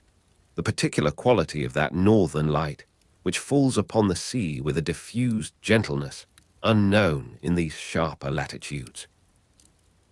The cold air moves across your face with the particular cold of a Constantinople winter after Mediterranean service, and you pull your English woolens more closely around your shoulders, feeling their weight, their texture, their connection to a sheep that grazed on hills you will not walk again. Around you, the merchants are unloading their cargoes, and among them are young men speaking the French of the conquerors, and you find that you no longer flinch at this sound, that the old hatred has been worn smooth by time and by the recognition that all empires pass, that the Normans who took England may themselves be taken, that the city which has received you will in its turn receive others, and others still, until the names we give to things have dissolved into the anonymity of history. This confederation has scattered across the known world, its remnants finding harbour in Constantinople, in Scotland, in Denmark, in the mercenary bands of every prince who has coined to pay for loyalty. You were among those who sought service abroad, and you are among them still, though the service has changed its character, though the warrior you were has become the old man you are, standing at a window, watching the light change upon the water. The sound of English voices reaches you from below, and you listen to the cadence of speech that carries your childhood in its rhythms, modified now by Greek endings, by Norse borrowings, by the inevitable creolization of any tongue that survives beyond its homeland. You have witnessed this significance, have contributed to it, have buried its dead and celebrated its victories, and watched its gradual absorption into the longer history of this empire that outlasts all who serve it. You have heard the name of Edgar Atheling spoken in the barracks, with the reverence due to royalty, with the skepticism due to exile, with the complex mixture of loyalty and distance that characterizes all memory of things that might have been. You have been this presence, have extended it, have watched it grow from a handful of survivors to a recognized contingent with its own officers, its own customs, its own way of dying and being remembered. You feel the ghost of the heavy two-handed axe in your hands even now, the muscle memory of its swing, its particular balance, its capacity for the decisive blow that ends confrontation in a single movement. You have lived through this shift from Norse dominance to something more various, more representative of the northern world as it existed in your lifetime, the connections between England and Scandinavia that the Norman conquest disrupted, finding new expression in this distant service. You have met merchants who remember these links, who traded in London before the Normans changed its character, who speak of English wool with the particular appreciation of those who understand quality. You have heard the stories of those who served before 1066 and returned with countrymen, have traced in their narratives the line that connects your own journey to earlier journeys, the pattern of departure and return that seems to characterize the English relationship with this Eastern Empire. You will not see the ending of this presence, but you have seen its flourishing, its establishment, its recognition as a permanent feature of the imperial military apparatus. You have found this continuation, have lived it, have grown old within its shelter. You have stood beside graves marked with runes and with crosses, with inscriptions in a language that grows more distant from daily speech with each passing year. You have observed these broader changes from your vantage point on the Golden Horn, have watched the ships arrive from new directions, have heard the accents of new arrivals modify the familiar sound of the barracks. The salt smell of the channel reaches you now only in dreams. The fishing boats abandoned at Hastings become an image that visits you in sleep,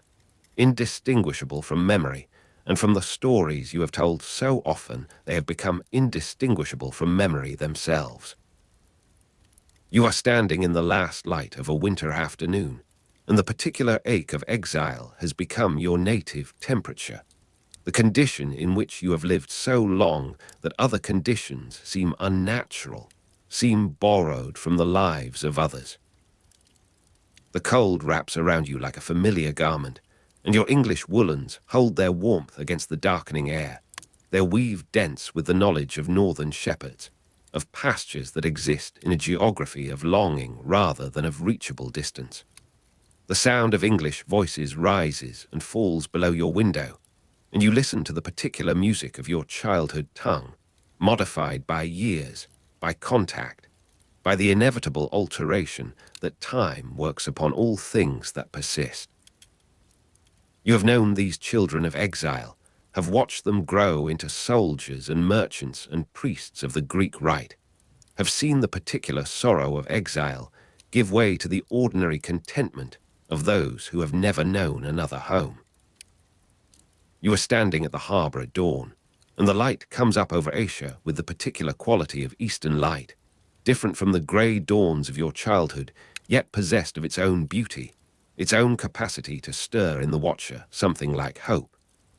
Around you, the merchants are unloading their cargoes, and the city prepares for another day of its endless commerce, its accumulation and dispersal of wealth, its indifferent hospitality to all who come with something to offer.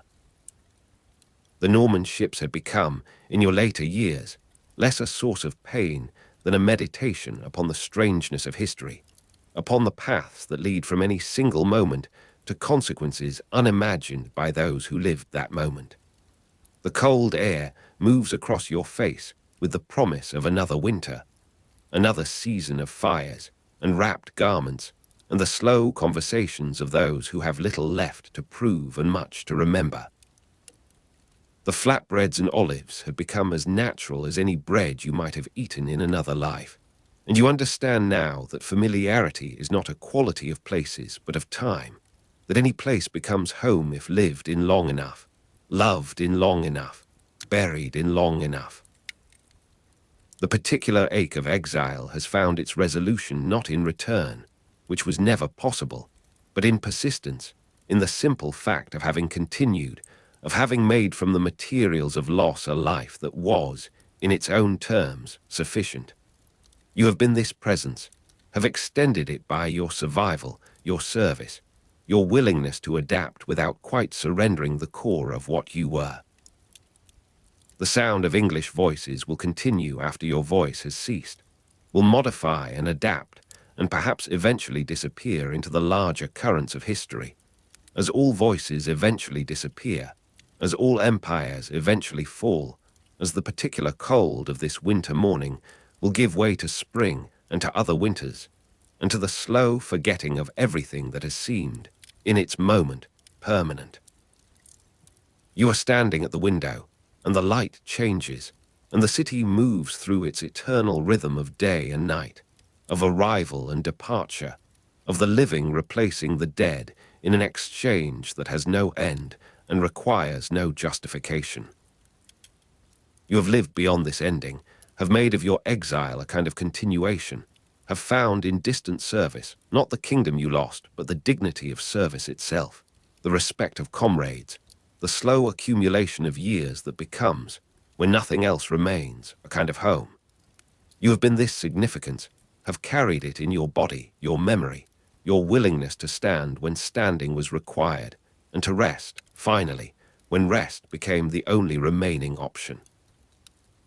The particular ache of exile has become indistinguishable from the ache of age, from the ordinary sorrows of any life lived long enough to accumulate memory. And you find, in this final indistinguishability, something like peace, something like the resolution of a chord that has been suspended through too many verses,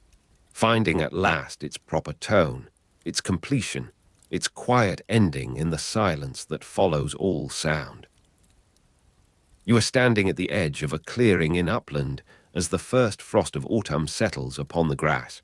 and before you a granite block waits upon a wooden sledge, its surface still rough from the quarry, its weight sufficient to require 6 men and 2 oxen for its slow journey from the valley below.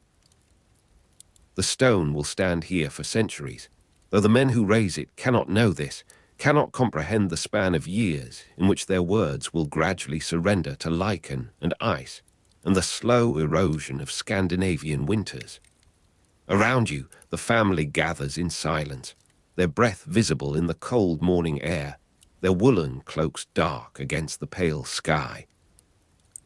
A woman stands apart from the others, her hands folded beneath her sleeves, her gaze fixed upon the stone that will commemorate her son who travelled to Greece and did not return. The rune carver has already prepared his surface, smoothing a band of granite with chisel and patience, his tools laid upon a cloth of undyed linen. You notice how the morning light catches the crystalline flecks within the stone, how the rough texture of Scandinavian granite contrasts with the polished Constantinopolitan marble where other hands, other voices, other griefs have already made their marks. The carver's mallet rises and falls with a measured rhythm, each strike releasing a small cloud of dust that drifts toward the bare branches of nearby birch trees. The sound carries across the clearing, a percussion of memory against the stillness of the valley, and somewhere in the rhythm you can almost hear the formula taking shape. He traveled to Greece, the conventional indication of Byzantine service, the words that families will repeat across Sweden and Norway and Denmark for generations of young men who sought their fortunes in the Emperor's Guard. By the time the inscription nears completion, the sun has climbed above the eastern ridge, and the stone's shadow stretches long across the frost-whitened grass. The carver pauses to warm his fingers, blowing upon his knuckles, and you see how the dust of marble powder from some previous commission still lingers beneath his fingernails, how the smell of cold stone where hands have rested has become his ordinary atmosphere, his daily bread. The mother approaches now, her steps uncertain upon the frozen ground, and she traces the first runes with a fingertip, reading with varying literacy, her lips moving silently around names she has spoken in prayer and in sleep and in the hollow hours before dawn. The stone will outlast her understanding of it, will persist through centuries when the particular grief of this morning has become indistinguishable from the general sorrow of all mothers who have watched their sons depart for distant shores. The formula on the stone specifies that he got there, this son of upland, this young man who followed the river roots through Gardariki and across the Black Sea to the city that Greeks call Constantinople and Norsemen call Miklagard, the great city. Some inscriptions on other stones, will record that their subjects did not get there, indicating the peril of the journey, the diseases of passage, the raids upon riverbanks, the storms that scatter ships and their sleeping crews across indifferent waters. Over 30 Greece runestones are known, from a total corpus of over 130 categorized runestones, and the carvers who shaped them worked with the knowledge that their memorials would speak where voices could not, would persist where flesh surrendered to time. The runestones are categorized by destination. England with its 30 stones, Greece with its 30, Italy with 4, and others scattered across the geography of Norse ambition and Norse loss. You move through the afternoon light toward the family's dwelling, where bread and salted fish await the mourners, where the mead will flow with stories of the departed, and with the silence that follows when stories reach their natural end. The granite block remains in the clearing, its surface already gathering the first suggestions of weathering, its inscription sharp now, but destined for gradual softening. Some characters becoming illegible within generations as frost expands in microscopic fractures and lichen colonizes the carved channels. This is the nature of surface inscriptions. You reflect, whether upon Scandinavian granite or upon the soft marble of distant basilicas. They mark a moment of presence, an assertion against oblivion, even as they surrender inevitably to the oblivion they resist. The scene shifts, as scenes do in memory and in the drifting attention of half-sleep, and you find yourself standing in the south gallery of Hagia Sophia, the great church built between 532 and 537 under Emperor Justinian, the building that served as the coronation church of Byzantine emperors from 641 onward. The space around you breathes with centuries of incense and ceremony, its dome floating above like a vision of heaven made mathematical, its mosaics catching the particular quality of light that filters through windows positioned to illuminate the sacred narratives in their proper hours. The play of light through Hagia Sophia's windows onto the inscribed surface at particular hours has become famous, has drawn travelers and pilgrims and scholars across the centuries to witness the transformation of stone into living color, of architecture into theology made visible. You are not alone in this gallery, though the others present move with the self-effacing grace of those who know themselves to be small with an immense sanctity. A figure stands apart from the worshippers and officials, a man in the rough clothing of the north, his beard perhaps still bearing traces of the sea voyage that brought him to this city of cities. This is Halfdan, or so the runes will claim, though the reading remains disputed among scholars who have never stood where you stand now, never felt the particular atmosphere of marble and distant chanting that surrounds this moment.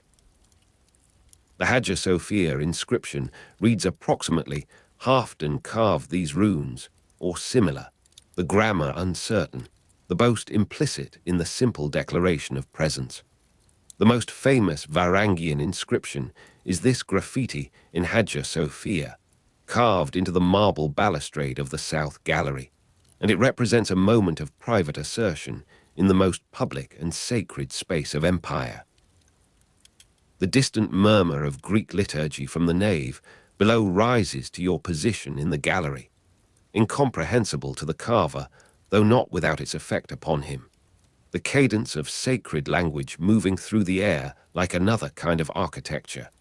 another structure within which his own small act of inscription will find its ambiguous place. The emperor's liturgy is audible below,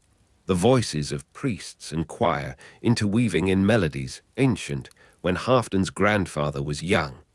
and against this sonic tapestry, the Varangian draws his knife or sharp tool across the soft marble. The sound of steel on marble, a small violence in a place of immense sanctity, interrupts your breathing for a moment, draws your attention to the dust of marble powder accumulating in the fresh groove, the smell of cold stone where hands have rested now complicated by the particular mineral scent of newly exposed calcium. The inscription was carved with a knife or sharp tool into the soft marble, and you can see how the angle of the blade followed the grain, how the carver's hand must have steadied itself against the polished surface, even as his body remained tense with the awareness of where he was, of what surrounded him. Other runic inscriptions in Constantinople have been lost or remain unverified, scattered through the city's fabric like threads pulled from a greater weaving. But this one persists. This one was spared the deliberate erasure that might have accompanied discovery, perhaps because the characters were small, perhaps because the location was partially concealed by the gallery's structure, perhaps because some Byzantine official recognized in this foreign, marking a familiar human impulse, and chose to let it remain. The runic graffiti and the Greece rune stones together show both the public memory and private experience of Varangian service, the official commemoration and the unauthorized assertion, the family stone raised in upland and the individual mark scratched in Constantinople speaking across distance and death of the same fundamental need. You watch Halfdan's hand complete its final character. Watch him step back to survey his work with an expression you cannot quite read across the centuries, across the differences of language and custom, and the particular loneliness of the mercenary, far from home. The light has shifted in the gallery, the play of illumination moving across the balustrade, to touch the fresh inscription with a momentary brilliance, before continuing its daily pilgrimage across the sacred space. The dust of marble powder settles upon his sleeve, upon the polished floor, upon the accumulated traces of countless hands that have rested here during services and ceremonies, and the ordinary moments of rest that punctuate even the most devout lives. The smell of cold stone where hands have rested mingles, now with the incense rising from below, with the faint sweat of the carver's concentration, with the distant suggestion of the sea that clings to his clothing and his hair. The scene holds you in its suspension, the moment before consequence, before discovery or escape, or the simple continuation of a day that will fade into others, until this morning in the South Gallery becomes merely one among many, becomes the story that perhaps he tells or perhaps he does not, the mark that perhaps he revisits or perhaps forgets entirely in the press of campaigns and pay and the ordinary business of survival. The tension between the sacred space and the compulsion to mark presence resolves itself not in drama, but in the simple fact of persistence, in the survival of these characters through centuries when the Byzantine Empire itself has become subject, has become museum, has become the field of other ambitions and other griefs. The building served as the coronation church of Byzantine emperors from 641 onward, and within its history, Hafton's small inscription occupies a footnote's footnote, a curiosity, yet it speaks with an immediacy that the grand ceremonies cannot always sustain. The voice of one man saying, "I was here," saying this in a language his enemies and employers could not read, saying it with the confidence or the desperation of those who know themselves to be temporary within structures built for eternity. You descend from the gallery now, your footsteps joining the ambient sounds of the great church, and the distant murmur of Greek liturgy from the nave below grows clearer, though no more comprehensible, its meaning residing in melody and rhythm rather than in the semantic content that would require years of study or the accident of birth into a particular linguistic community. The rough texture of Scandinavian granite rune stones, contrasted with the polished Constantinopolitan marble, occupies your tactile imagination, and you find yourself reaching to touch the columns as you pass, feeling the smoothness that generations of hands have imparted, the slight softening of edges that occurs when human contact repeats across centuries. The building was built between 532 and 537 under Emperor Justinian, and its stones have known more hands than any single life could comprehend, have absorbed more prayers and more casual touches, and more moments of desperate clinging than any archive could record. Outside, the city breathes with its ordinary commerce, with the passage of goods and people and information along routes that connect the Baltic to the Black Sea, the North Atlantic to the Mediterranean. You are standing at the harbour at dawn, though this harbour is not the one you first imagined. This dawn belongs to a different century, and around you the merchants are unloading their cargoes with the same gestures that their grandfathers used and their grandsons will inherit. The cold air moves across your face, carrying the smell of fish and tar and the particular mineral tang of a city built upon stone and water, and the accumulated ambition of emperors and traders, and the anonymous millions who have made their lives within its walls. The grease-ruined stones in Scandinavia were raised by families to commemorate members who did not return, and the formula, "he travelled to Greece," became a conventional way to indicate Byzantine service, a shorthand that all would understand, a phrase that compressed distance and danger, and the transformation of young men into memories, into stone, into the stories that families tell when the mead flows and the winter nights grow long. The rediscovery of the Hagia Sophia graffiti in modern times occupies a different register of narrative, the trace of individual existence found by scholars who move through the same spaces with different purposes, who photograph and measure and debate readings disputed across journals and conferences and the quiet rivalries of academic life. You see them now, or you imagine seeing them, their notebooks and their careful instruments, their attempts to read what Hafton wrote, to determine whether the inscription speaks of carving or of painting or of some other act whose vocabulary has become uncertain across the centuries. The most famous Varangian inscription is the graffiti in Hagia Sophia, and its fame rests upon this very uncertainty, upon the gap between what can be known and what can be merely proposed, the space of interpretation where scholarship makes its tentative home.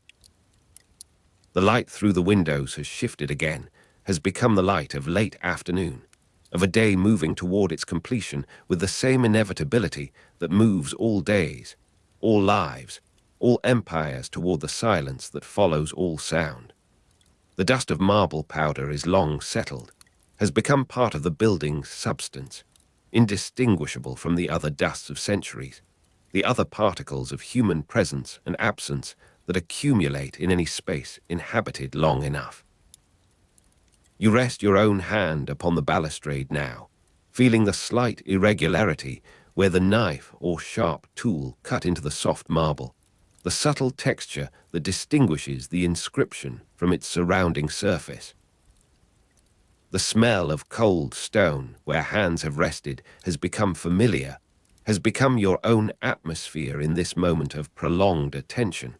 and you understand something of what Halfdan sought, something of the compulsion that drove him to mark this place, to assert his presence in a language that the sacred space could not speak, that the Greek liturgy could not include. The graffiti and rune stones together show both the public memory and private experience of Varangian service, and you find yourself moving between these modes, between the official commemoration and the unauthorized assertion, between the granite that stands in upland clearings and the marble that lines imperial galleries. The formula on some stones specifies that the deceased got there or did not get there, indicating the peril of the journey, and you consider how Halfdan's inscription speaks neither of arrival nor of failure, speaks only of presence, of the simple fact of being in this place at this moment with the capacity to mark and the will to do so. The cold air moves across your face from some source you cannot locate, some draft that finds its path through ancient architecture with the same persistence that Halfdan's characters have found theirs, the same stubborn continuation against the pressure of time and circumstance. The gradual weathering of surface inscriptions, some becoming illegible within generations, proceeds around you even as you stand. The frost of Scandinavian winters and the pollution of modern atmospheres collaborating in the slow erasure that time always threatens, that human attention sometimes temporarily arrests. The formula, he traveled to Greece, became a conventional way to indicate Byzantine service, and this convention itself speaks of repetition, of the same story told across multiple stones and multiple valleys, the same grief finding the same shape, because the shape is what grief permits, what language offers, what culture makes available for the expression of loss that cannot be fully expressed. You move toward the windows now, toward the light that filters through in its particular quality, that transforms the interior into a space of floating luminosity, of stone dissolved in radiance. The dust of marble powder settles in corners you cannot see, accumulates in crevices where cleaning does not reach, becomes part of the building's substance in the same way that Halfdan's inscription has become part of its history, its meaning, its continued existence as a place where multiple times and multiple intentions coexist in the suspension that architecture permits, that sacred space cultivates. The rediscovery of the Hagia Sophia graffiti in modern times, a trace of individual existence, has made this smell available to you, has preserved the space in which you now stand, has made possible your own moment of inscription, your own small mark upon the continuous surface of attention and memory that constitutes what we call history, what we call presence, what we call the persistence of the human against the pressure of time. The weight of mail settles across your shoulders as you stand in the mustering yard before the walls of Constantinople, the spring dawn still pale and uncertain behind the eastern hills. Around you, the Varangian Guard assemble in their companies, axes catching the first thin light, the broad blades newly sharpened by Armenian smiths whose stalls line the quarter near the Blasheny gate. You feel the chafe of leather straps against your linen, the familiar pressure of the hauberk's iron rings already warming with your body's heat. Officers move between the ranks, speaking names you have learned to pronounce in the Greek fashion, inspecting buckles and seams with the patience of men who have watched equipment fail at the worst possible hour.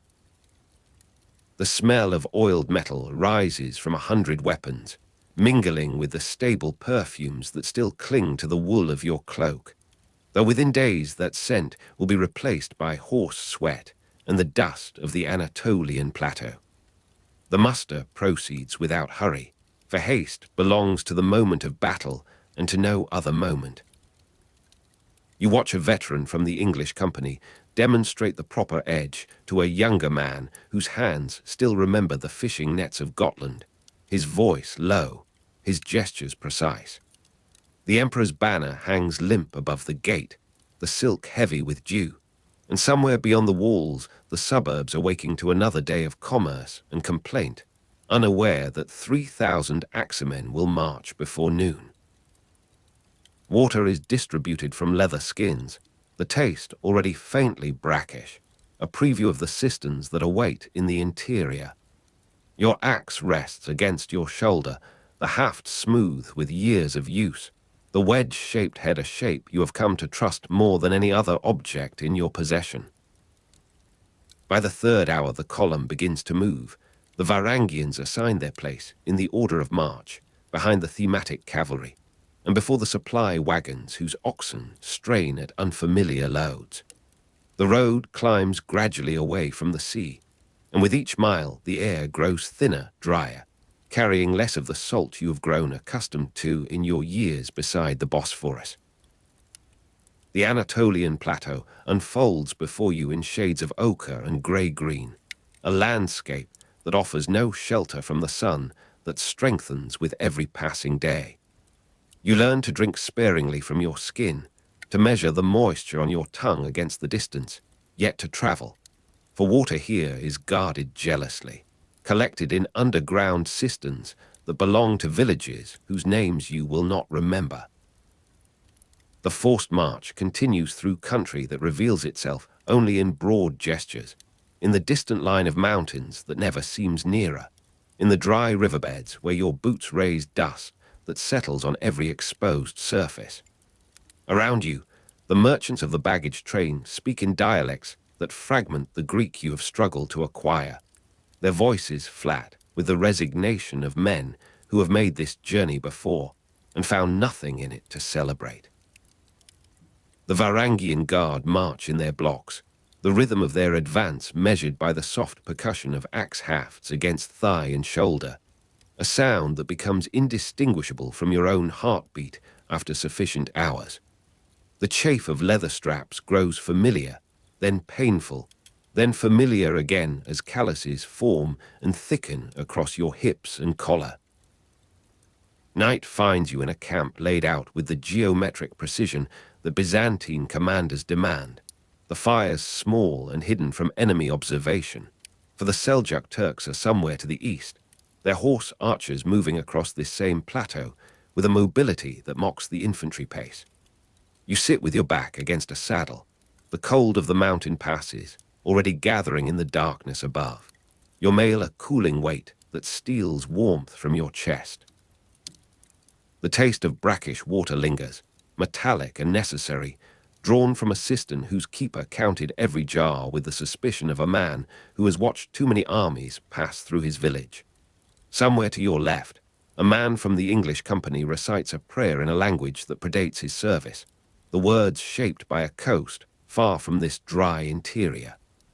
Dawn brings the dust again, pervasive and fine, working its way beneath armor and into the creases of your skin.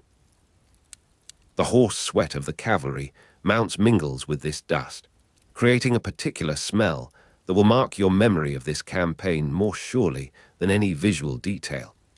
You march with the Varangian Guard through country that empties before you, the population retreating to walled towns or mountain fastnesses, leaving only the evidence of their cultivation, the terraces and channels that speak of patience you cannot afford to imitate. The Seljuk threat hangs over the column like the heat itself, present but invisible, announced by scouts who return with reports of tracks and smoke columns that may mean anything or nothing. The shock of battle finds you on a plain where the plateau breaks into valleys, the terrain suddenly offering the enemy the room they prefer for their tactics.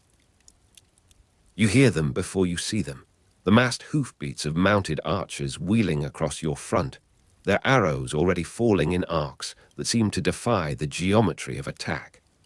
The Varangian Guard form in close order, shields overlapping, axes held ready against the moment when the enemy must commit or retreat. You feel the particular rhythm of infantry advance as your company steps forward at the command, a measured pace that preserves formation against the temptation to run, to close the gap too quickly, to break the line that is your only protection against the circling horsemen. The axes prove their worth in the engagement that follows, the broad heads effective against the lightly armored opponents who have grown accustomed to facing Byzantine cavalry and archers. You swing in the press of bodies, the weight of the weapon doing its work, the haft turning in your grip to strike with the butt or the edge as opportunity allows. The sound of axes on shields fills your hearing, a rhythm that replaces thought, that reduces the chaos to the immediate space before your face, the immediate need to step, to strike, to protect the man to your left.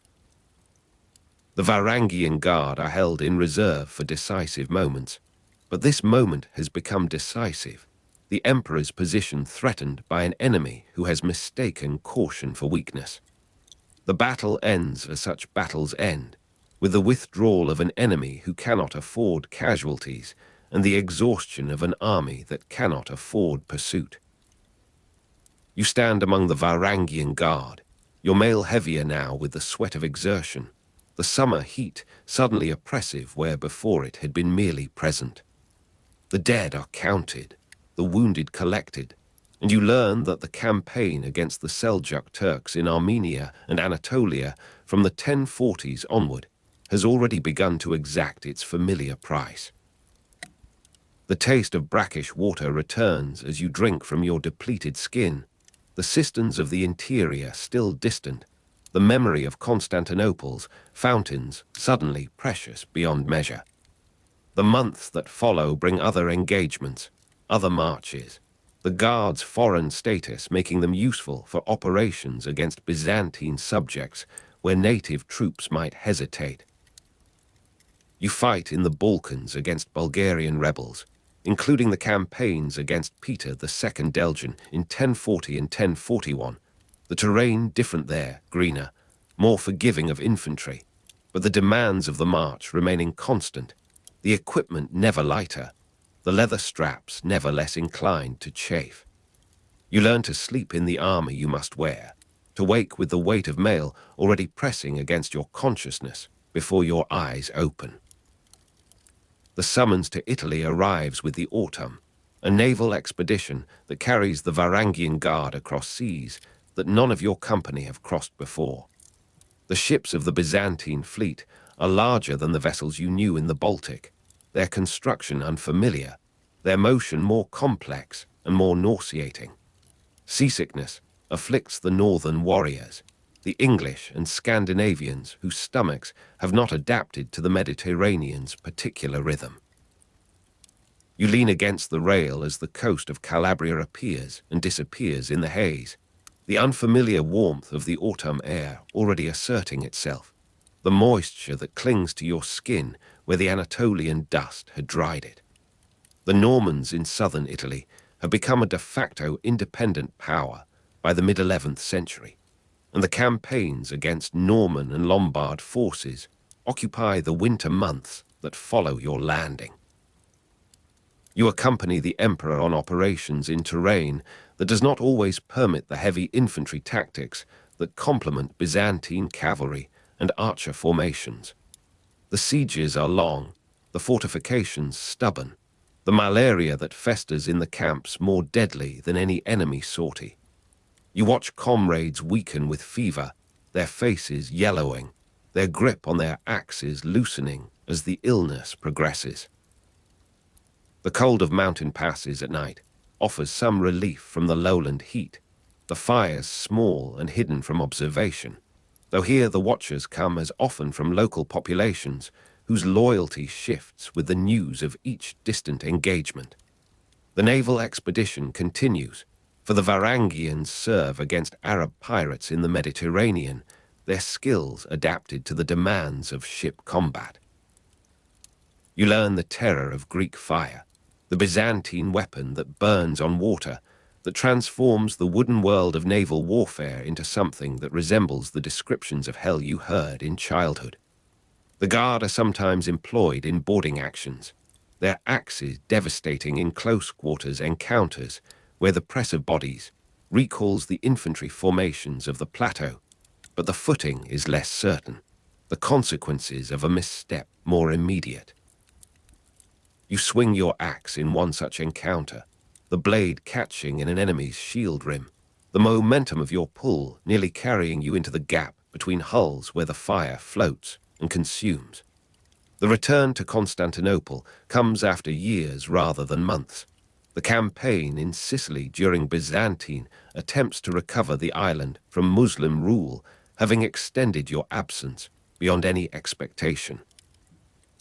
The Varangians who march through the Blashny Gate are fewer than those who departed, the cumulative casualties of decades of service having gradually thinned the ranks of veteran Scandinavians and English, and your own company reflects this diminishment. New faces appear in the ranks, younger men whose axes are newly forged, whose leather straps have not yet shaped themselves to their shoulders, whose accents in Greek betray even more recent arrival than your own once did. The continuity of the unit persists despite this renewal, the traditions transmitted in the mustering yards and on the forced marches, the particular rhythm of infantry advance passed from veteran to novice in the hours before battle. You stand in the spring dawn of your return, the weight of mail across your shoulders, the chafe of leather straps already familiar again after the sea voyage. The stable perfumes of the palace quarter reach you, different from the horse sweat and dust that have marked your recent existence, and you understand that you will learn to miss even that smell, that the cycle of campaign and return will continue for those who survive. The taste of brackish water in Anatolian cisterns remains on your memory's tongue, guarded jealously there as the actual cisterns were guarded by suspicious villagers. The sound of axes on shields, the particular rhythm of infantry advance, echoes in the silence of your rest, a sensory anchor that binds you to the Varangian Guard across the changes of personnel and the passage of years. The muster that follows your return includes men whose names you do not know, whose histories you have not shared, but whose presence extends the life of the company you have served. You understand now that participation is measured not in individual survival, but in the persistence of the formation, the willingness of new recruits to accept the weight of mail, the chafe of leather straps, the taste of brackish water in distant cisterns. The Emperor's banner hangs above the gate, the silk familiar, the device unchanged, and you march beneath it again as the cycle resumes, the Anatolian plateau waiting, the Seljuk Turks moving somewhere across its expanse,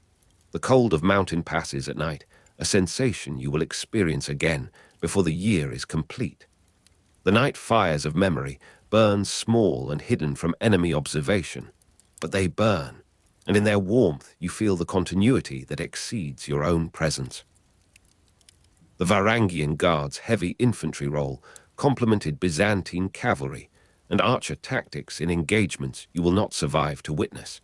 The axes effective against heavily armored opponents in battles whose names you will not learn. You were often held in reserve for decisive moments or to protect the Emperor's position, and others will be held in reserve after you, the position requiring protection beyond the span of any single lifetime. The campaign conditions meant long marches through unfamiliar terrain, disease, and irregular pay, and these conditions persist, indifferent to the faces that pass through them, the hands that grip the axe hafts, the voices that recite prayers in languages that predate their service. The Mediterranean stretches beyond the walls, the naval expedition a possibility for the coming year, the seasickness of northern warriors a tradition as established as any other. The unfamiliar Mediterranean climate awaits, the malaria in the camps, the terror of Greek fire that transforms wooden hulls into pyres. You stand in the mustering yard, the spring dawn pale behind the eastern hills, the weight of mail settling across shoulders that have carried it before and will carry it again. The smell of oiled metal rises from weapons that have been sharpened by Armenian smiths, the broad blades catching light that has not yet fully arrived. Around you, the Varangian Guard assemble in their companies, and you are among them, and the moment of assembly extends into the silence that permits hearing, that permits attention, that permits the slow drift toward rest that gathers in your limbs even now, even here, in the presence of iron and leather, and the distant murmur of axes being tested against the morning air, the body's own prayer for completion, for the quiet ending in the silence that follows all sound. The cold of the April dawn moves across your face as you stand upon the walls above the Bucolian harbour, and the fleet of the Fourth Crusade is visible now as a darkness upon the water that stretches toward the horizon where the pale sky meets the sea. You have watched them for days, these vessels that were bound for Egypt, these warriors who took the cross to fight in distant lands and who now turn their swords against the city they were sworn to pass through in peace. The smoke of burning Constantinople rises from districts already taken, and the smell of destruction in streets known intimately to every Varangian who has served here mixes with the salt air from the harbour below, where the imperial galleys lie motionless at their moorings. The Byzantine Empire was ruled from Constantinople continuously from 324 until 1204, and you feel the weight of those 880 years pressing upon the stones beneath your boots, upon the towers where the imperial standard still catches what light the overcast morning offers. The same month as the city's founding, now its temporary ending, April, when Constantine laid the first stones, and April again, when the fleet of the diverted Fourth Crusade makes its final approach. The Varangian Guard made their final stand for the Byzantine Empire during the Fourth Crusade's sack of Constantinople in 1204, and you understand that the history happening around you is the history that ends a chapter begun long before your own service, before the first Norsemen came south to swear their oaths beneath the golden mosaics of the Hagia Sophia.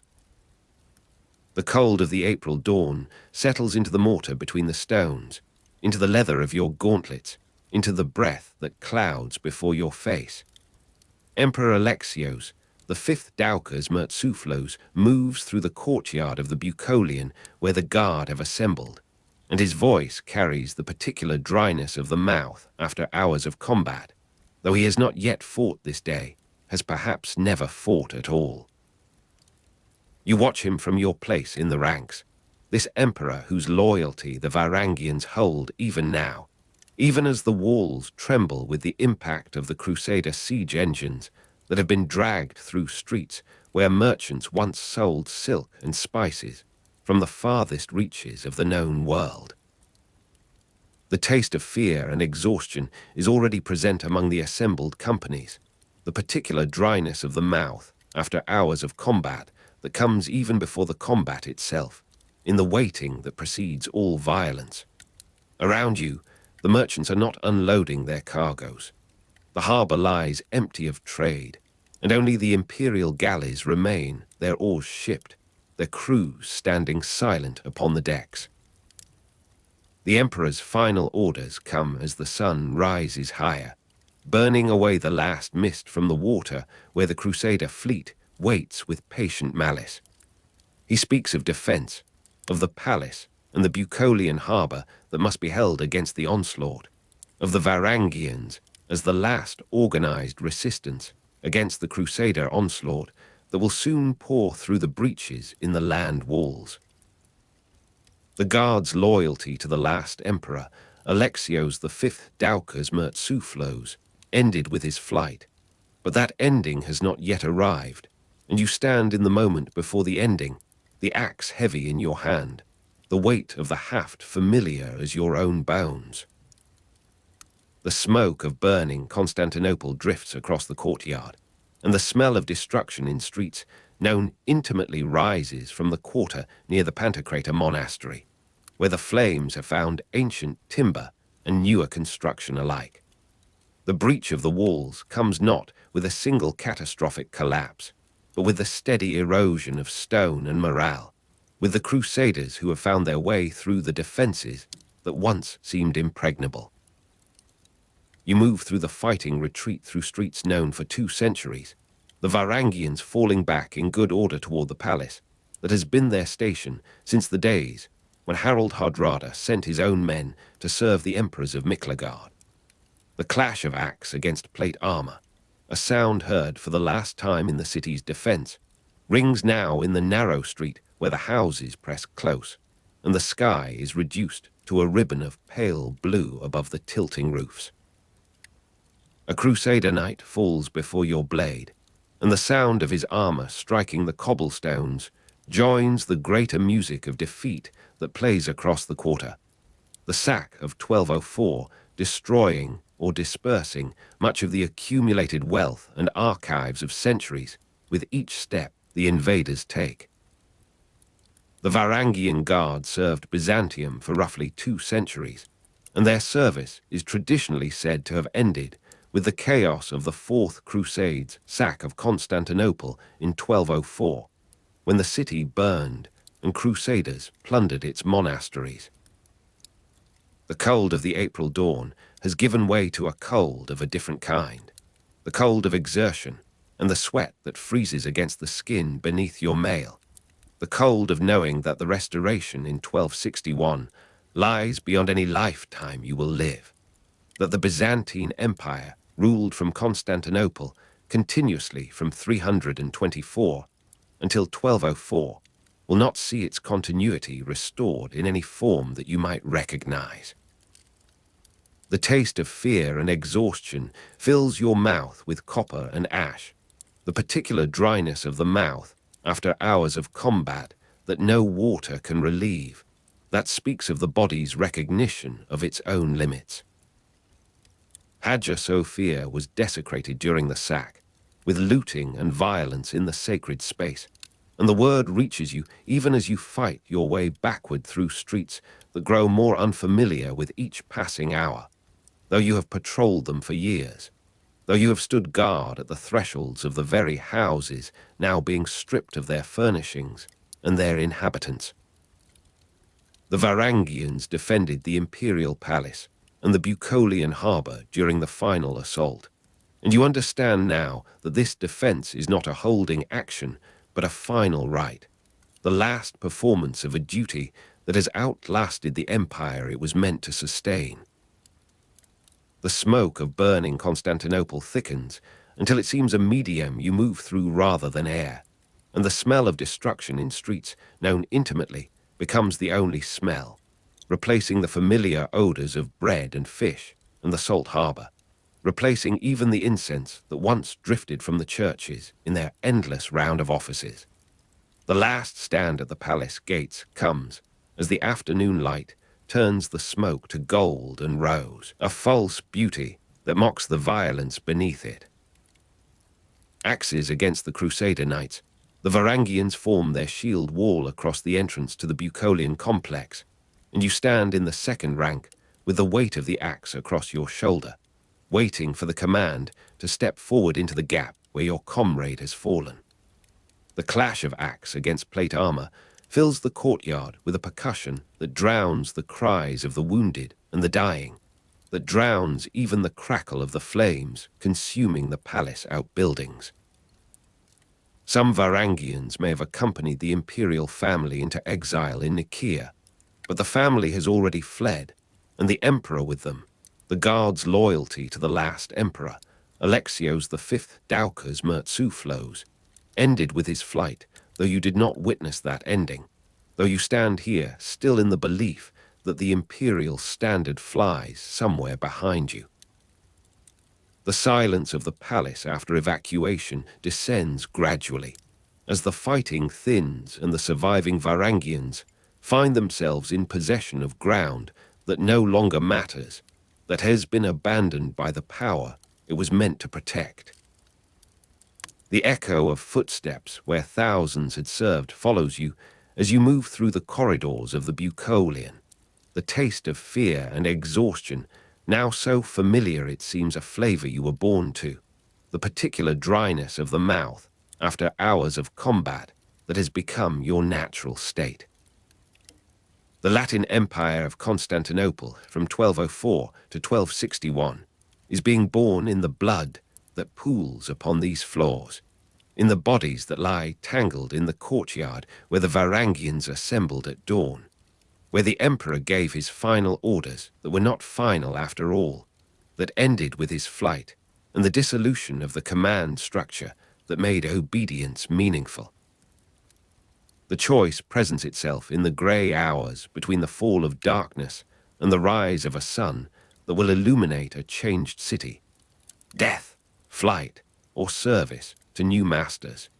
You stand among the survivors in the great hall where the imperial throne still stands, though the purple cloth has been torn away by looters who came even before the Crusaders finished their work of killing. The cold of the April dawn returns with the night, the same month as the city's founding, now its temporary ending, and you feel that cold in the marrow where the day's heat has not penetrated, in the places where fear has made its permanent habitation. The Fourth Crusade diverted from its original destination of Egypt to attack Constantinople,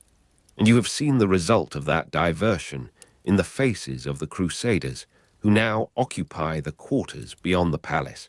in the fires that still burn though the city has little left to consume. The smoke of burning Constantinople rises in thinner columns now, and the smell of destruction in streets known intimately has begun to settle into something more permanent, the odor of a ruin that will persist. The restored Byzantine Empire after 1261 had diminished resources and different military organization. But that restoration lies beyond the horizon of your life, beyond the choices that press upon you in this hall where the Varangians gather for the last time as a company, as the Tau Alpha Gamma Mu Alpha, Tau Omega Nu, Beta Alpha Rho Alpha Gamma Gamma Omega Nu that has served emperors since the Viking Age. The Guard's history paralleled the arc of Byzantine power. Creation at a moment of imperial resurgence, dissolution at the nadir, and you feel that parallel in your own body, in the wounds that will not heal cleanly, in the exhaustion that has passed beyond the reach of sleep. The Latin Empire lacked the resources to maintain a comparable imperial guard, and you understand that your service, should you choose to continue it, will be to something lesser, something that cannot command the loyalty that brought Norsemen and Anglo-Saxons across the sea to die for emperors they had never seen. The clash of axe against plate armor echoes still in the chambers of your hearing, though the fighting has moved to other quarters, though the palace lies empty of all but the dead and the few survivors who have not yet made their choice. The silence after extends through the night and into the morning that brings no relief, the empty barracks where the Varangians slept and ate, and told their stories of distant northern forests and frozen rivers. The silence of the palace after evacuation is broken only by the sound of your own breathing, by the creak of leather as you shift the weight of the axe you have not yet laid down. The end of the Tau Alpha Gamma Mu Alpha, Tau Omega Nu, Beta Alpha Rho Alpha Gamma Gamma Omega Nu comes not with proclamation or ceremony, but with this emptiness, with the absence of the commands that once structured every hour of your waking. The 2-century service of the Varangians ended with the dissolution of the Byzantine state they had sworn to protect, and you carry that ending in the set of your shoulders as you walk for the last time through the corridors of the Bucolian, past the chapel where the imperial icons have been stripped from their settings, past the treasury where the doors stand open and the darkness within speaks of plunder.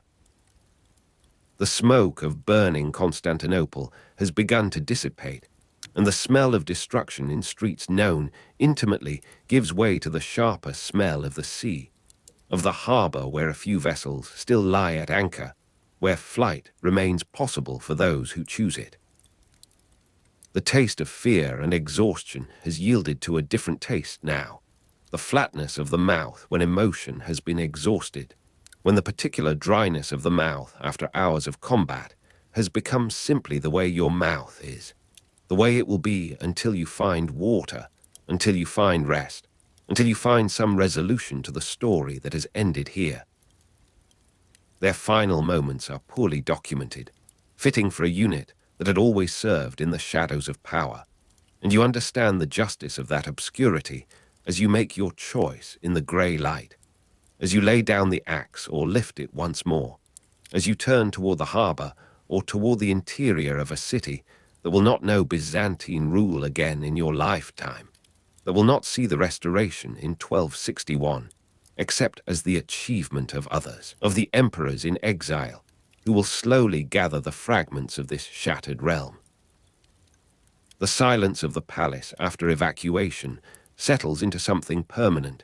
the echo of footsteps where thousands had served becoming the only sound in a world that has moved beyond the need for imperial guards, for the axes that once defended the throne of the Caesars. The end of the Tau Alpha Gamma Mu Alpha, Tau Omega Nu, Beta Alpha Rho Alpha Gamma Gamma Omega Nu is your ending too, is the ending that gathers in your limbs even now, even here, in the presence of iron and leather, and the distant murmur of a city that will rebuild itself in other forms, under other masters, with other stories to tell in the long centuries that follow this April dawn, this cold, this smoke, this final silence that follows all sound and that permits, at last, the drift toward rest that has been waiting, patient as the Crusader fleet upon the water, for the moment when resistance yields to the body's deeper wisdom, to the sleep that gathers all endings into its embrace.